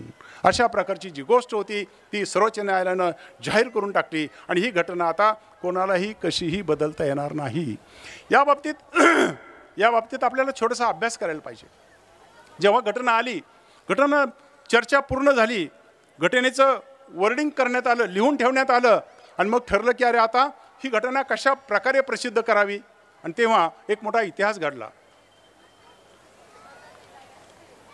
तो इतिहास असा होता की जवाहरलाल नेहरू आणि जे बाकीचे ज्येष्ठ विद्वान होते त्यातले अनेक राष्ट्रपती झाले, अनेक पंतप्रधान झाले, त्यांच्यामध्ये चर्चा झाली की अरे हे प्रिंटिंग जसं आपलं पुस्तक काढतात ना असं नको करायला, आपण हे हस्तलिखित स्वरूपात करूया, आपण हे इटॅलिक्समध्ये हिंदी आणि इंग्रजी भाषेत आपली घटना लिहून ठेवूया. आणि मित्रांनो आजही घटनेची जी ओरिजिनल प्रत आहे ना ती हिंदीमध्ये आणि इंग्लिशमध्ये लिहिलेली आहे, ते हस्तलिखित आहेत. असं हे हस्तलिखित इंग्लिशमध्ये आणि मराठीत लिहिण्यासाठी शेवटी चांगल्या लेखकाची म्हणजे अक्षर असलेल्या व्यक्तीची निवड करायचं ठरलं. ते नेहरूंनी काम स्वतःच्यावर घेतलं. ते म्हणले मी शोधतो आणि त्यांनी तसा माणूस शोधला. आणि जेव्हा त्यांनी तसा माणूस शोधला, तो माणूस शोधत असताना प्रेम बिहारी नारायण रायजादा नावाची व्यक्ती तेव्हा दिल्लीमध्ये अत्यंत मशहूर होती. त्यांचं जे हस्ताक्षर होतं अत्यंत मोत्यासारखं असं हस्ताक्षर होतं. सगळ्यांनी सांगितलं नेहरूंनाच, त्यांनी सांगितलं की पंडितजी यांनाच निवडा. मग त्या माणसाला पंडितजींनी, एवढा मोठा माणूस, स्वातंत्र्यानंतर ब्रिटिशांना नमवणारा माणूस, तो त्या व्यक्तीच्या भेटीला गेला आणि त्यांनी सांगितलं, अरे कृपा करून आमची ही राज्यघटना लिही ना बाबा. त्यांनी सांगितलं, यस मी नक्की लिहील, पण माझ्या 3 अटी आहेत. तेव्हाचे नेहरू, स्वातंत्र्य मिळाल्यानंतरचे पहिले पंतप्रधान, जगप्रसिद्ध माणूस, पंचशील सत्व जगभर नेणारा माणूस, आणि त्यांना हे एका साध्या लेखकानं 3 अटी घातल्या. तो म्हणला मी लिहील, माझ्या 3 अटी आहेत. नेहरू म्हटले काय अटी आहेत तुझ्या? तो म्हणला सर मी यासाठी 1 रुपया पण मोबदला घेणार नाही. तुम्ही म्हणाल काय विशेष आहे, नका काय घेणार मोबदला. मित्रांनो, जगातल्या सर्वात श्रीमंत देश म्हणजे कोण? अमेरिका. जगातल्या सर्वात श्रीमंत देशाची जेव्हा राज्यघटना लिहिली, त्या लेखकानं तुडुंब असे मोठे पैसे मानधन म्हणून घेतलं होतं. मात्र आपल्या नवोदित राज्यघटना, नवोदित देश, नुकताच स्वातंत्र्य झालेला देश, गरिबांचा देश, यातला तो एक साधा लेखक, त्याने सांगितलं मी 1 रुपया पण घेणार नाही. म्हणजे स्वातंत्र्यामध्ये एकाच व्यक्तीचं कॉन्ट्रीब्युशन असं नव्हे, साध्या लेखकाचं पण कॉन्ट्रीब्युशन आहे, हे आपण लक्षात घेतलं पाहिजे. नेहरू म्हटले ठीक आहे बाबा, काय हरकत नाही, तुझी अट कबूल. त्यानं म्हणलं आता दुसरी काय अट आहे? तो म्हणलं सर माझी दुसरी अट आहे की हा ग्रंथ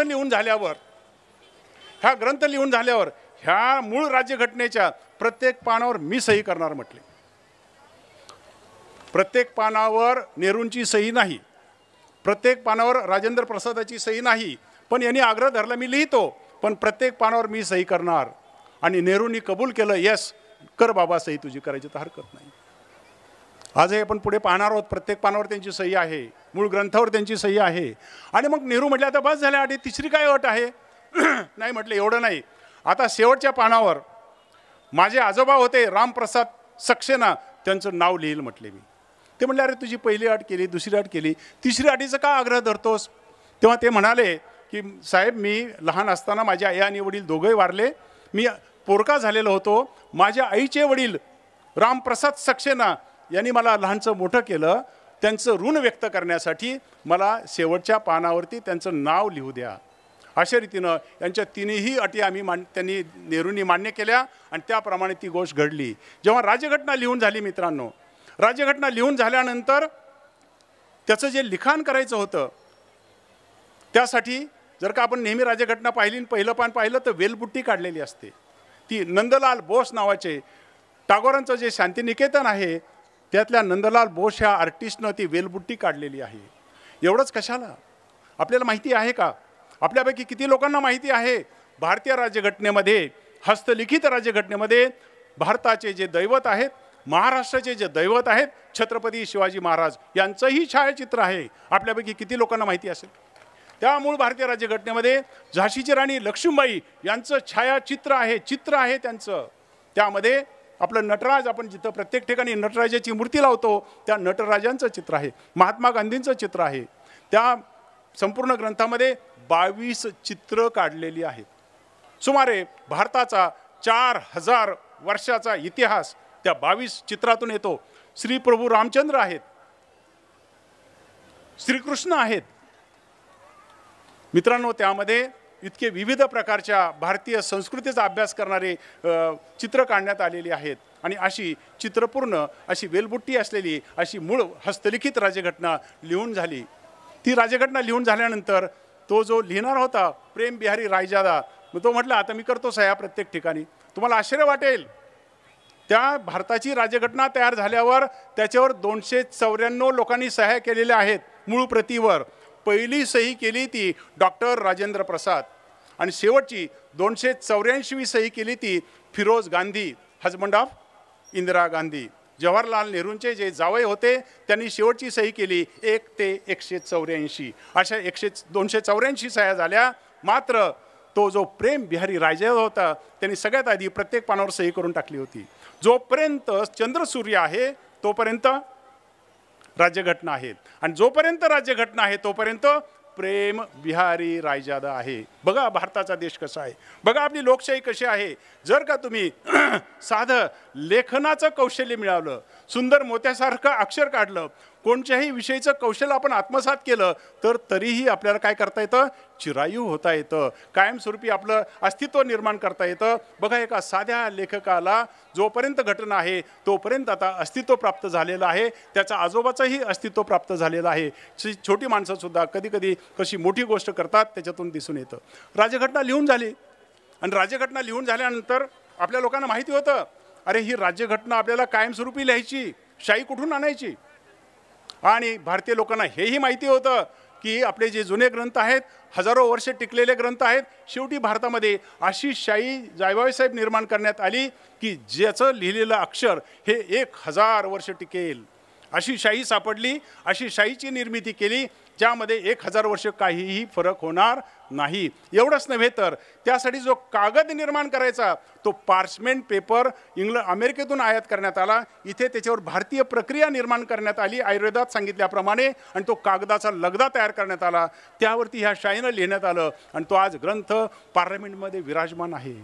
हा ग्रंथ निर्माण झाल्यानंतर असं ठरलं की अरे ह्या लोकांनी 292 लोकांनी अविश्रांत काम करून हा ग्रंथाची निर्मिती केली आणि मग हा नष्ट झाला तर याच्यावरती तर भारत देश चालू आहे. उद्या ती शाही फुटली तर, उद्याची पानं फाटली तर, वाळवी लागली तर. आणि भारतात काय होतं आपल्याला माहिती आहे.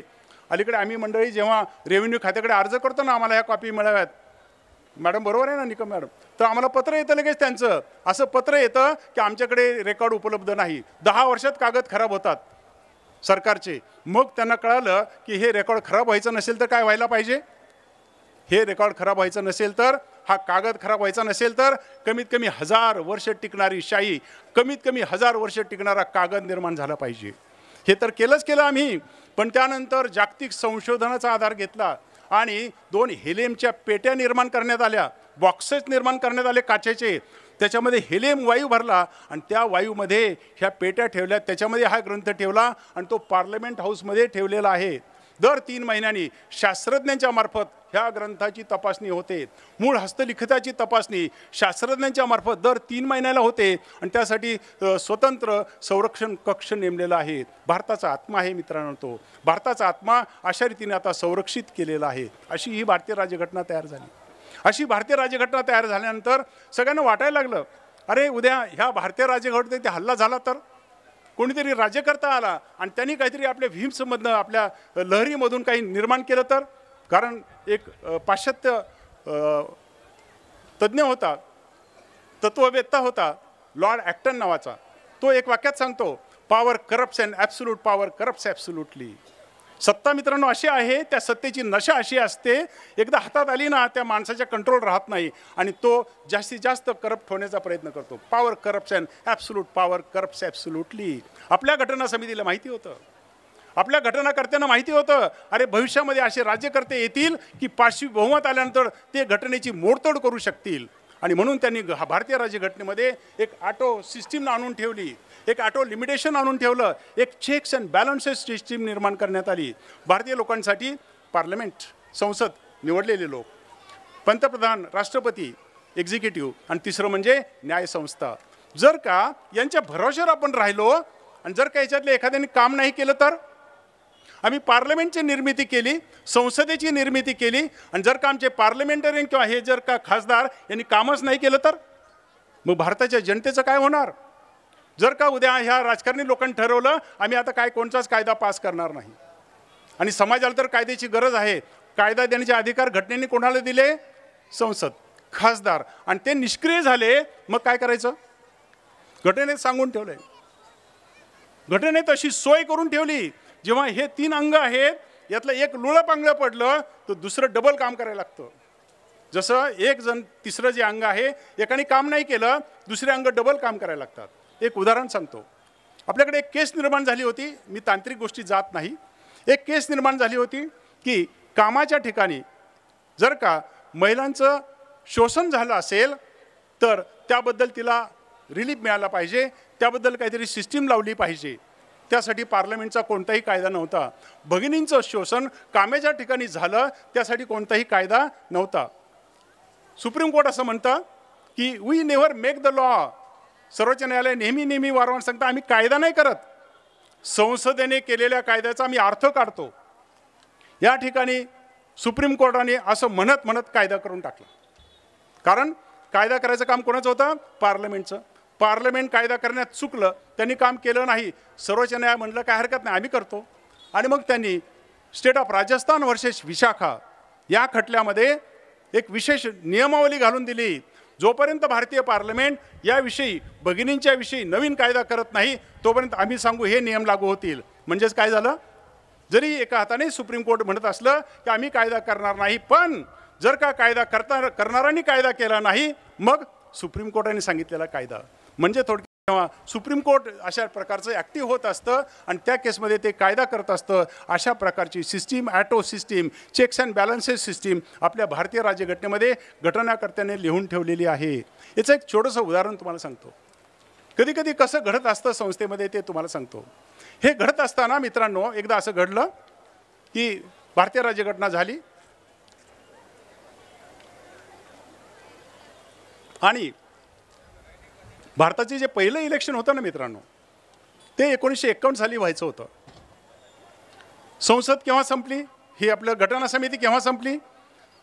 जेव्हा आम्ही घटना समितीची निर्मिती पूर्ण केली तेव्हा 26 नोव्हेंबर 1949 घटना समितीनं घटना लिहिली, ती आम्ही मान्य केली आणि अंतिम झाली. ती अंतिम झाल्याबरोबर भारतीय स्वातंत्र्याचा कायदा 1947 आला आणि त्या कायद्याच्या कलम 8 मध्ये असं स्पष्ट सांगितलं आहे की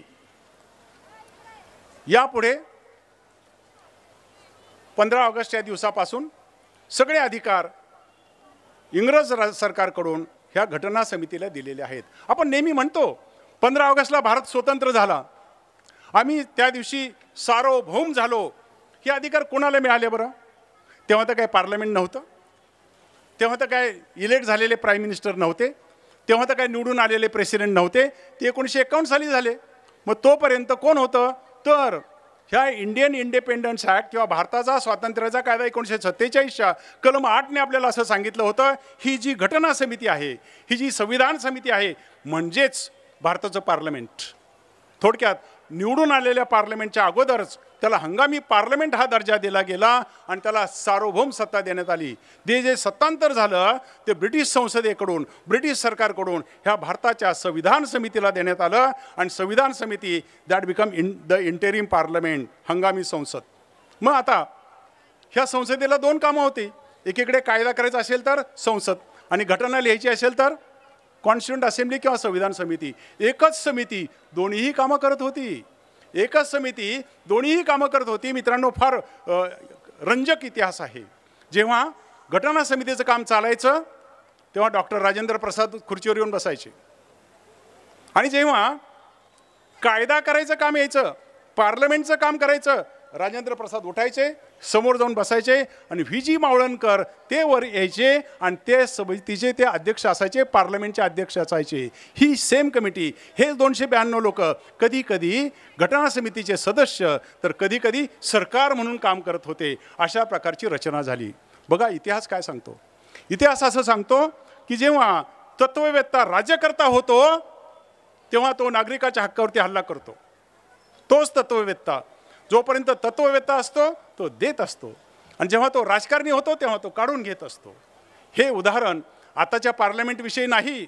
ज्या घटना समितीमध्ये नेहरू होते, आंबेडकर होते, ज्या घटना समितीमध्ये वल्लभभाई पटेल होते, त्याच घटना समितीने आम्हाला 26 नोव्हेंबरला हे अधिकार दिले.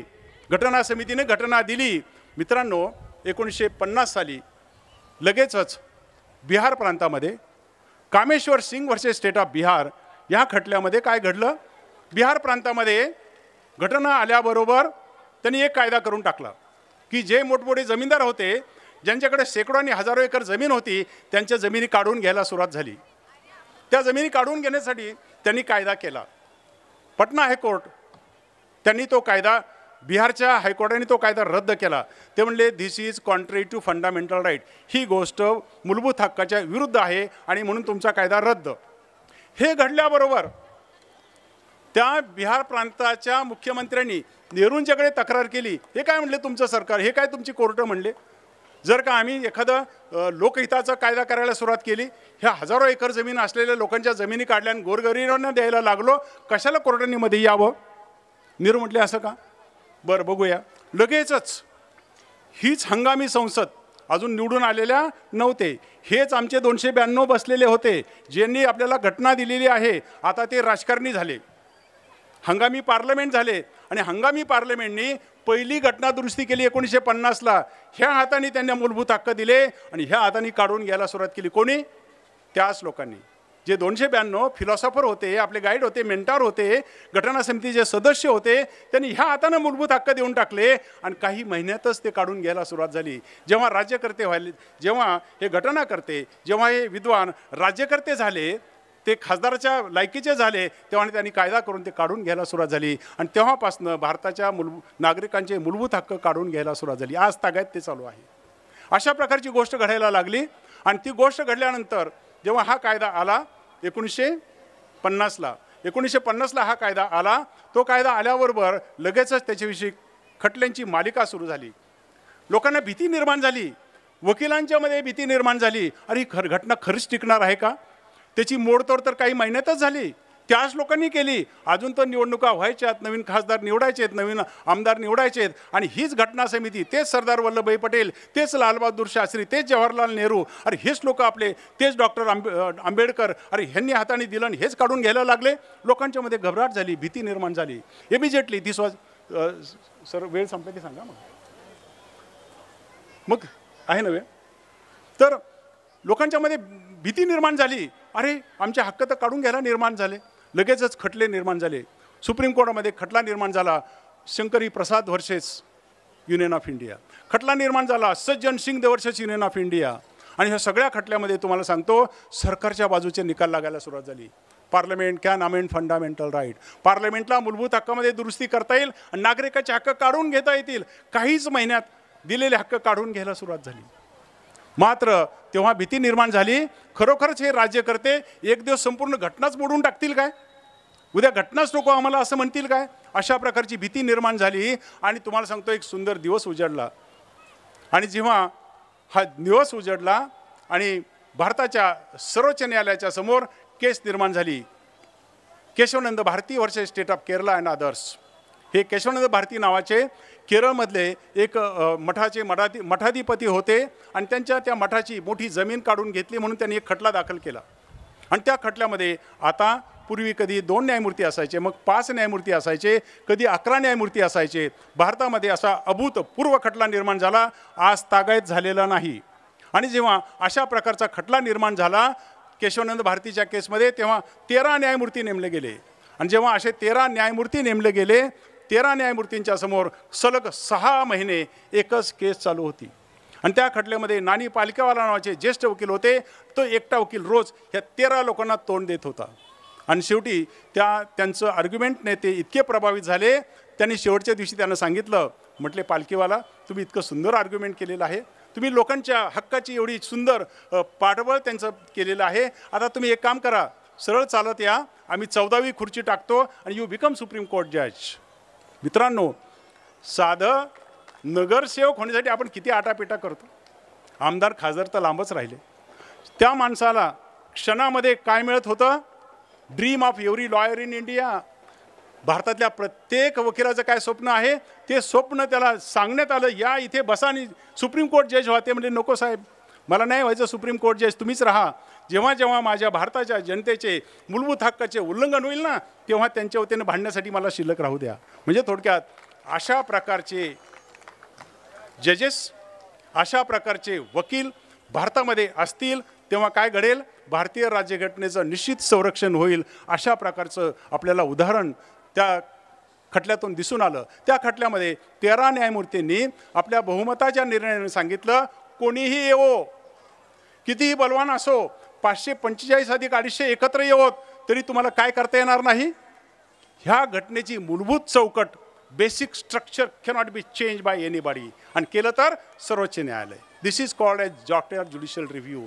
हा जो पुनर्विकलनाचा अधिकार दिला आहे, जे रिव्ह्यू करायचा अधिकार दिला आहे, तर ह्या भारतीय राज्यघटनेमध्ये जर का संसदेनं कोणताही बदल केला, फेरबदल केला, तर तो जर का घटनेच्या मूलतत्वाशी विसंगत असला तर तो रद्द करण्याचे अधिकार कोणाला दिलेत? सर्वोच्च न्यायालय. आणि म्हणून घटना चिरायू राहणार आहे. जर का राज्यकर्ते बिघडले त्यांना व्यसन कोण घालणार?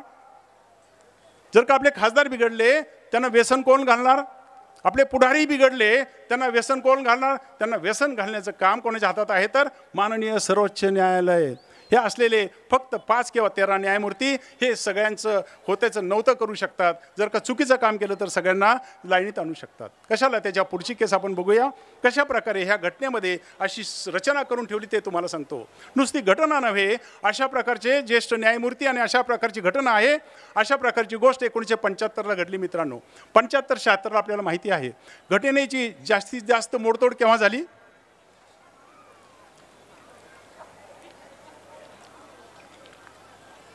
श्रीमती गांधींना खूप मोठं बहुमत मिळालेलं होतं. मी काँग्रेस विरोधी नाही, पण तरीही त्यांना त्या काळामध्ये खूप मोठं बहुमत मिळालेलं होतं.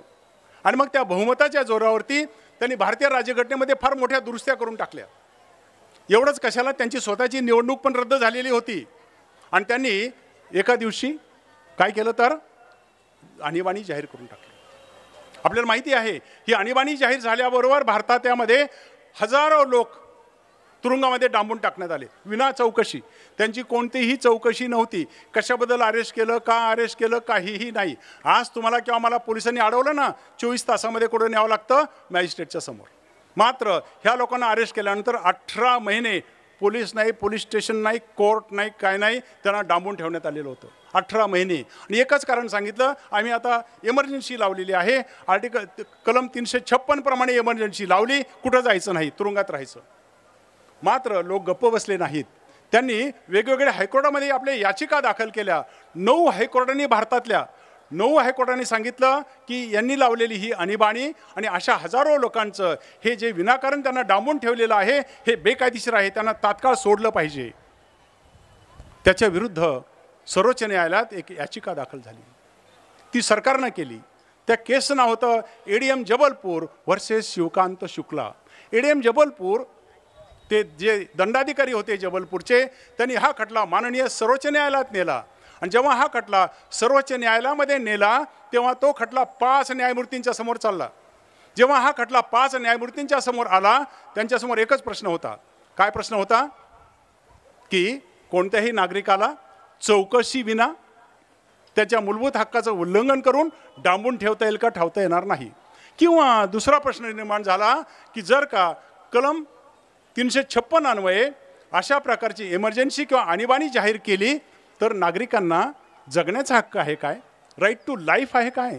भारतीय राज्यघटनेच्या कलम 21 प्रमाणे राईट टू लाईफ, जगण्याचा आणि स्वतंत्र असण्याचा हक्क दिलेला आहे.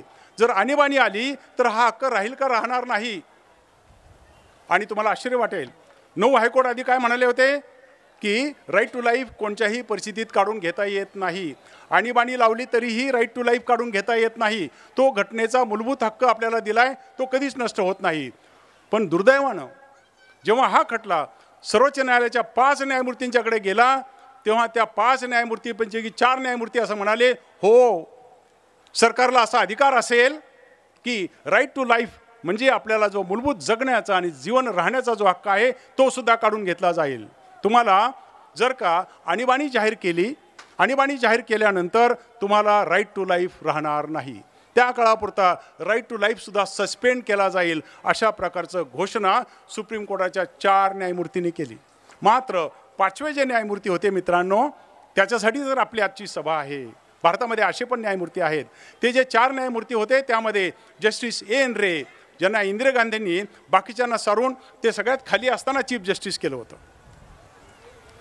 मग ते A.N. रे, नंतर चीफ जस्टिस चंद्रचूड, त्यानंतर चीफ जस्टिस M.H. बेग जे नंतर चीफ जस्टिस झाले.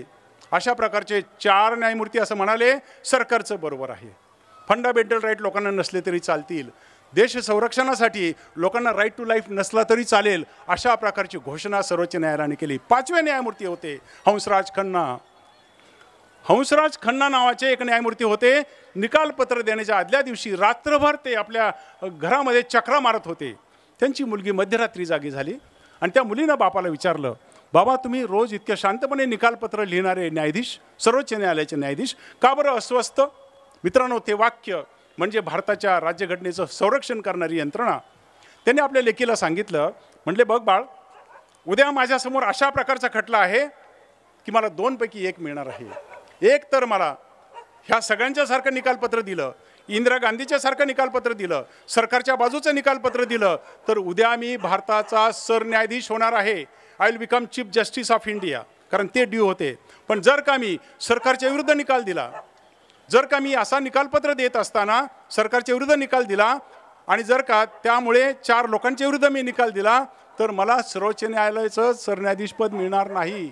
मी सरकारच्या बाजूने निकाल देऊ का नको, की माझ्या मनाला पटणारा, माझ्या कॉन्सायन्सला पटणारा, माझ्या सत्सद विवेकबुद्धीला पटलेला निर्णय देऊ? आणि त्यांनी सांगितलं दुसऱ्या दिवशी, माझ्या सत्सद विवेकबुद्धीला, माझ्या न्यायबुद्धीला जे पटेल तेच मी करणार, भलं सरन्यायाधीशपद नाही मिळालं तरी चालेल. आणि दुसरं घडलंच मित्रांनो, दुसऱ्या दिवशी तसं घडलंच. 4 लोकांनी सांगितलं इंदिरा गांधीचा कायदा बरोबर, एमर्जन्सी बरोबर, काय करायचं नागरिकांना जीवनाचा हक्क नसला तरी चालेल, इंदिरा गांधी बरोबर. पण एकटे हंसराज खन्नांनी धाडस केलं आणि ते म्हणाले असं चालणार नाही. अशा परिस्थितीमध्ये असं आम्ही घडू देणार नाही. राईट टू लाईफ, जीवनाचा जो हक्क आहे हा सर्वोच्च आहे आणि जरीही आणीबाणी आली तरी तुम्हाला तो हक्क काढून घेता येणार नाही, एकट्याने सांगितलं. काय घडलं दुसऱ्या दिवशी? असं घडल्याबरोबर ज्या दुसऱ्या दिवशी सगळे न्यायाधीश रिटायर होणार होते, यांना सर्वोच्च न्यायालयाचं सरन्यायाधीशपद मिळालं नाही. त्यांनी एक पुस्तक लिहिलं मित्रांनो, फार सुंदर पुस्तक होतं, ते मी तुम्हाला सांगणार आहे. पण तेव्हा भारतामध्ये न्यूज ब्लॅकआउट होता. न्यूज ब्लॅकआउट म्हणजे वर्तमानपत्र छापली जात नव्हती. छापली तर सरकारच्या बाजूच्या बातम्या येत होत्या, विरुद्ध लिहिलं की बॅन, त्याला शिक्षा व्हायची, पकडलं जायचं आणि परत 18 महिने तुरुंगात. अशा प्रकारे ती रचना होती. याला छेद देणारं न्यूयॉर्क टाइम्स नावाचं जगातलं सगळ्यात प्रसिद्ध वर्तमानपत्र भारतात कुठे एक बोटभर लिहून आलं नाही हंसराज खन्नांच्या विषयी. इतक्या मोठ्या त्याग करणाऱ्या न्यायाधीशांच्या विषयी एक बोटभर कोणी लिहिलं नाही. पण न्यूयॉर्क टाइम्सनी अर्धा पेज बातमी छापली. आपल्याकडे पेड न्यूज असतात, आपल्याला माहिती आहे. सरकार पैसे देते, विरोधी पक्षनेते पैसे देतात, कोणतरी पैसे देते आणि बातम्या छापून आणतात. कोणीही काही न करता केवळ त्यांच्या मेरिट आणि क्रेडिटवरती आंतरराष्ट्रीय दैनिकामध्ये पानभर बातमी छापली हंसराज खन्नांच्या विषयी. आणि त्यांनी खाली लिहिलं, ते लिहिलेलं आपण लक्षात ठेवा. ते जे खाली लिहिले ना, ते म्हणजे भारताचं संविधान हे चिरतरुण का राहणार आहे, चिरायू का राहणार आहे. खाली एक वाक्य लिहिलं होतं, whenever in India there will be democracy install, then in the temple of justice statue of Hansraj Khanna will be install. ते असं म्हणतात की जर का उद्या भारतामध्ये यदा कदाचित पुन्हा लोकशाही स्थापित झाली, तर त्या लोकशाहीच्या मंदिरामध्ये कोणाचं तो फोटो लावा, कोणाची मूर्ती बसवा, हंसराज खन्नांची मूर्ती बसवा. आज ज्यांनी जजमेंट लिहिलं, ज्यांनी इंदिरा गांधीचा निकाल दिला, ते विसरले गेले. कोण लक्षात राहिलं? हंसराज खन्ना. म्हणजे थोडक्यात भारतामध्ये अशा प्रकारची न्यायव्यवस्था आहे, अशा प्रकारचे न्यायाधीश आहेत की त्याच्या आधारे भारताची राज्यघटना ही कायमस्वरूपी राहणार आहे. जर कोणी त्याला बोट लावलं तर लगेचच आपल्याला केस माहिती आहे की Maneka Gandhi versus union of India. एक छोटीशी केस सांगतो, त्याच्या फॅक्ट्समध्ये जाणार नाही. मेनका गांधी म्हणजे इंदिरा गांधीच्या सुनबाई, आपल्याला माहिती आहे. जेव्हा इंदिरा गांधीचं सरकार पडलं आणि विरुद्ध सरकार आलं, लगेचच त्यांनी ह्या इंदिरा गांधीच्या सुनेचा पासपोर्ट जप्त करून टाकला. आपल्याला परदेशात जाण्याचा अधिकार मूलभूत अधिकार आहे किंवा नाही याच्याविषयी सुप्रीम कोर्टामध्ये खटला झाला आणि सर्वोच्च न्यायालयाने सांगितलं असं नाही घडणार, तुम्हाला त्या बाबतीमध्ये काय केलं पाहिजे, तर त्यांचा तो हक्क आपण जपला पाहिजे. अशा प्रकारचं निकालपत्र दिलं. ती जी एडेम जबलपूरची केस होती मित्रांनो, त्याच्याविषयी अत्यंत टीका झाली आणि तेव्हाचे जे नंतरचे चीफ जस्टिस होते, त्या चीफ जस्टिसनंतर कबूल केलं. जस्टिस भगवती एकदा असं म्हणाले सरन्यायाधीश झाल्यावर, अरे तेव्हा आमचं चुकलंच गड्या, असं लिहायला नको होतं. जस्टिस चंद्रचूड 5 वर्ष भारताच्या सरन्यायाधीश पदावर राहिलेली व्यक्ती नंतर म्हणाले त्या निकालपत्रात आमच्याकडनं गफलतच झाली. म्हणजे अशा प्रकारची न्यायसंस्था आहे आणि म्हणून आपली घटना कायमस्वरूपी मित्रांनो राहणार आहे. भारतीय राज्यघटनेचं कौतुक काय सांगावं मित्रांनो, ह्या भारतीय राज्यघटनेमध्ये इतक्या छोट्या छोट्या गोष्टी पेरून ठेवल्यात, ती कधीच नष्ट होऊ शकणार नाही. या भारताच्या राज्यघटनेविषयी, या भारताच्या गोष्टीविषयी आणखी एक गोष्ट सांगावी लागेल. एकदा 1953 साली लोकसभेमध्ये उद्वेगानं डॉक्टर B.R. आंबेडकर असं म्हणाले की मी अत्यंत कष्ट केले, अत्यंत कष्ट, 15 मिनिटं घेतो, अत्यंत मी कष्टानं केलेली ही भारतीय राज्यघटना आहे आणि ही राज्यघटना मी इतक्या कष्टानं लिहिलेली आहे, मला असं वाटतं की ती जाळून टाकावी की काय. कोण म्हणालं? आंबेडकर. ज्यांनी आपले एवढे कष्ट केले, तो घटनाकर्ता होता, जगातला प्रसिद्ध घटनाकर्ता होता. तो म्हणाला मला असं वाटतं ही घटना जाळून टाकावी. दुसऱ्या दिवशी त्यांना ते विचारण्यात आलं. 1955 साली राज्यसभेमध्ये त्यांनी उत्तर दिलं आणि तेव्हा ते म्हणाले मी असं का म्हणालो असेल की ज्या माणसानं स्वतःच्या हातानं 2 वर्ष 11 महिने 18 दिवस काम केलं आणि ही राज्यघटना लिहिली, तो माणूस असं का म्हटलं असेल. आणि त्यांनी सांगितलं पुढे, ते म्हणाले की आम्ही लोकशाहीचं मंदिर बांधलं. आम्ही राज्यघटना लिहिली म्हणजे काय केलं तर लोकशाहीचं मंदिर बांधलं आणि आम्ही ठरवलं होतं त्याच्यात ती मूर्ती बसवायची. आता पण काय करावं, देवाची मूर्ती बसवायच्या अगोदर तिथे राक्षस येऊन बसला. कोण राक्षस? त्यांना असं वाटत होतं इलेक्शन होतील 51 सालच्या, इलेक्शन झाले की चांगले लोक निवडून येतील, चांगलं सरकार आणि लोकहिताचं सरकार येईल आणि लोकहिताचे कामं येतील.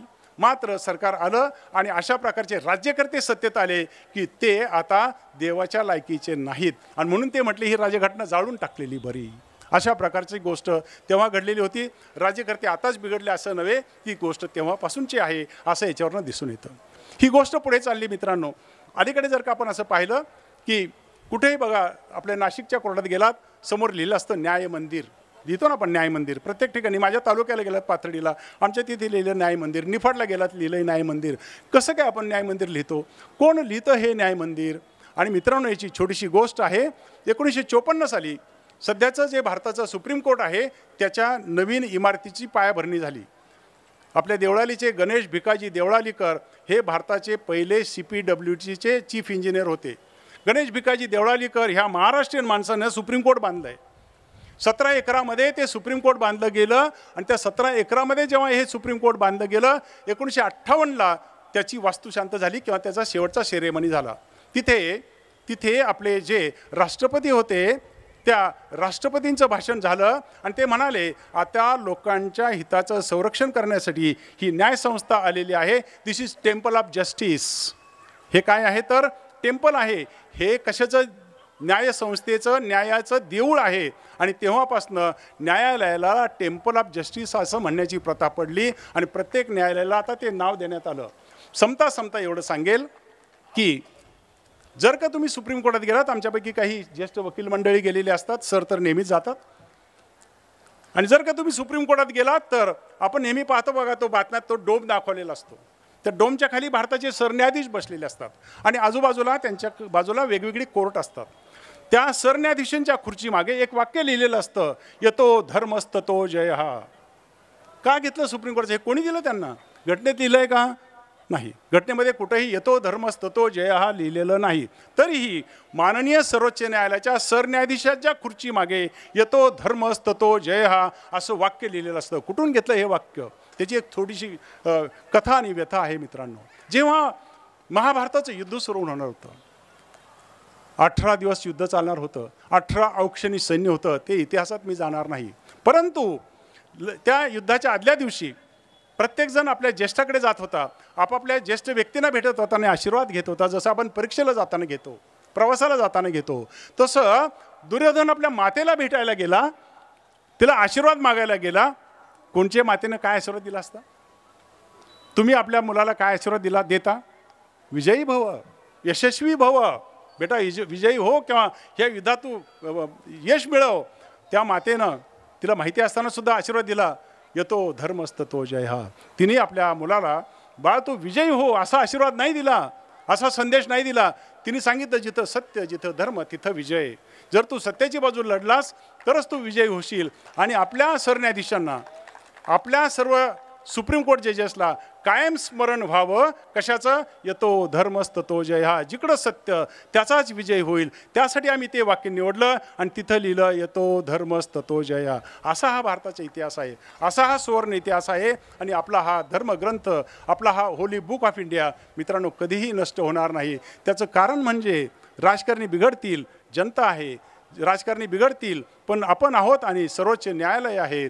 जोपर्यंत चंद्र आणि सूर्य तिथे आहे ना मित्रांनो, भारतीय राज्यघटनेला कोणीही हात लावू शकणार नाही. अशा प्रकारचा हा अमृत कुंभ निर्माण केलेला आहे.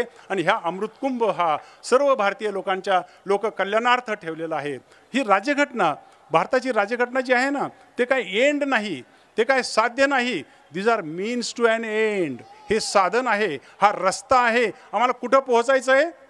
पोहोचायचं आहे. वेलफेअर ऑफ द सिटिझन्स, भारतीय नागरिकांचं लोकहित, भारतीय नागरिकांचं लोकहित हा आमचा उद्देश आहे. आणि ते लोकहित साधण्यासाठी भारतीय राज्यघटनेने आपला मार्गक्रम आखून दिलेला आहे. आपण त्या मार्गाने जर गेलो तर खरोखरच भारताच्या जनतेमध्ये स्थैर्य प्राप्त होईल. आणि म्हणून जरीही कितीही सत्ता आली, इंदिरा गांधीसारखे कितीही बहुमत आलं, तरीही काही वर्षातच परत पहिल्यासारखी परिस्थिती आली. आणि त्यामुळे कोणीही कोणत्याही परिस्थितीत घटनेमध्ये मोडतोड करू शकत नाही. घटनेची मूलभूत चौकट बदलत नाही. बदलले की सुप्रीम कोर्ट, बदलले की केशवानंद भारती, बदलले की EDM जबलपूर केस, बदलले की लगेच मेनका गांधीज केस. थोडक्यात भारतामध्ये अशा प्रकारच्या केसेस आणि त्याचे असलेला इतिहास हा सर्वोच्च इतिहास असतो. आणि म्हणून आपल्याला असं म्हणावं लागतं की भारताची राज्यघटना चिरायू आहे, भारत देश चिरायू आहे. कधी कधी बघा, अलीकडे आपण जाताना शेवटची गोष्ट सांगतो की आपण म्हणतो एक अलीकडे परत कलगीतुरा सुरू झाला आहे बघा राजकारण्यांचा, की आता इंडिया नाव बदलायचं, जायभाई साहेबांनी तिथं भारत नाव द्यायचं का नाही द्यायचं. आपण ऐकलं असेल, चालू झाले सध्या भारत नाव द्यायचं. देता येईल का देता येणार नाही. आणि देता येईल, अहो ते घटनेतच लिहिलं आहे. घटनेचं जे आर्टिकल 1 आहे ना, पहिलंच कलम, त्यात लिहिलं आहे इंडिया दॅट इज भारत. म्हणजे काय, भारतच आहे आमचा. इंडिया कोणी आणलं होतं, ब्रिटिश. भारताच्या ह्या भूप्रदेशाला नाव इंडिया आमचं नव्हतंच, आमचा भारतच होता. आणि भारत काय होता, हा भारत देशाचं नाव नव्हतं, हा भारताचा इतिहास आणि कल्चर होतं आमचं. हा इतिहास आणि कल्चर दाखवणारा भारत आणि इंडिया दॅट इज भारत आणि म्हणून म्हटलेलं आहे. आणि म्हणूनच जे निघून गेले ते पाकिस्तान, निघून गेले ते बांगलादेश, जी भारताची मूळ संस्कृती निर्माण राहिली ती भारत. आणि म्हणून that is India that is Bharat. म्हणजे ते काय अशक्य आहे असं बिलकुल नाही. मित्रांनो, खरं पाहता हा आमच्या वकिलांचा विषय आहे, खूप लांबलचक विषय आहे. तरीही थोड्याशा वेळामध्ये मी त्याला न्याय देण्याचा प्रयत्न केलेला आहे. मला इथे हे सर्व सांगण्याची संधी आपण दिलीत. आपण सर्वांनी शांतपणे माझं विवेचन ऐकून घेतलेलं आहे, त्याबद्दल मी आपला सर्वांचा ऋणी आहे. जाता जाता एकच विनंती करेल, भारताच्या या संविधानाच्या अमृत महोत्सवी वर्षामध्ये आपलं प्रत्येकाचं काम आहे की आपल्या भागातल्या, ग्रामीण भागातल्या, आपल्या शेजारी असलेल्या वकिलांना, मित्रांना, नागरिकांना ह्या अमृतकलशाविषयी जास्तीत जास्त माहिती करून द्यावी आणि लोकांचं आपण संवर्धन करावं, घटनेचं संवर्धन करावं अशी आशा व्यक्त करतो. मला सरांनी जी संधी दिली त्याबद्दल त्यांचंही ऋण व्यक्त करतो. जायभाई साहेबांच्या माध्यमातून मला इथपर्यंतचा प्रवास शक्य झाला त्याबद्दल त्यांचंही पुन्हा एकदा आभार व्यक्त करतो. धन्यवाद.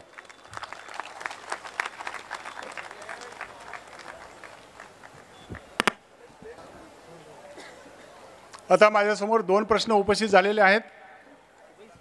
एक धार्मिक आहे, एक राजकीय आहे. सरांनी जो पहिला प्रश्न विचारला आणि त्यांनी सांगितलं की मी एक ज्येष्ठ नागरिक म्हणून हा प्रश्न विचारतोय, कोणत्याही पक्षाचा काहीही संबंध नाही.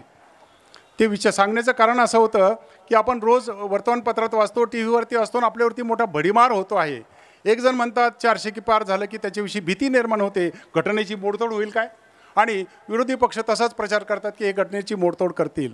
मी या बाबतीत आपण असा खुलासा करूया की जरीही कितीही बहुमत आलं तरीही घटनेमध्ये बदल करता येतो, घटनेची मोडतोड करता येत नाही. बदल म्हणजे काय आणि मोडतोड म्हणजे काय हे मी 4 ओळीत सांगतो. भारतीय राज्यघटनेमध्ये कलम 368 आहे. आपण हे कलम 368 आफ्रिकेच्या राज्यघटनेतून आणलेलं आहे. भारताची राज्यघटना कशासाठी आहे, घटना ही लोकांच्या भल्यासाठी आहे. मग भारताच्या लोकांच्या भल्यासाठी राज्यघटना असेल आणि हे आज आपल्याला हित, आज आपल्याला असल्या गरजा ह्या हजारो वर्षांतर अशा राहतील का, नाही राहणार. दर 100 वर्षांनी 50 वर्षांनी बदलत जातील. जशा लोकांच्या गरजा बदलतील तसा घटनेत बदल करता यायला पाहिजे ना, तर करता यायला पाहिजे. म्हणजे घटनेमध्ये बदल करणं आवश्यक आहे, तरच घटना चिरतरुण राहील. जसं बघा आपण कात टाकतो आणि त्याच्यानंतर पुन्हा तरुण होतो आणि पुन्हा जोमानं काम करतो, असा घटनेत बदल अपेक्षित आहे आणि तो करता येतो.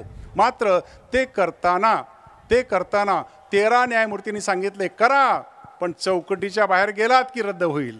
म्हणजे थोडक्यात आता जी टीका होती आहे हे करताना भारताच्या राज्यघटनेची बेसिक चौकट, मूलभूत चौकट, उद्या ते म्हणाले कशाला सुप्रीम कोर्ट सारखा अडवायचं ना, सुप्रीम कोर्टाची तरतूद रद्द करून टाकू, करता येईल का, नाही.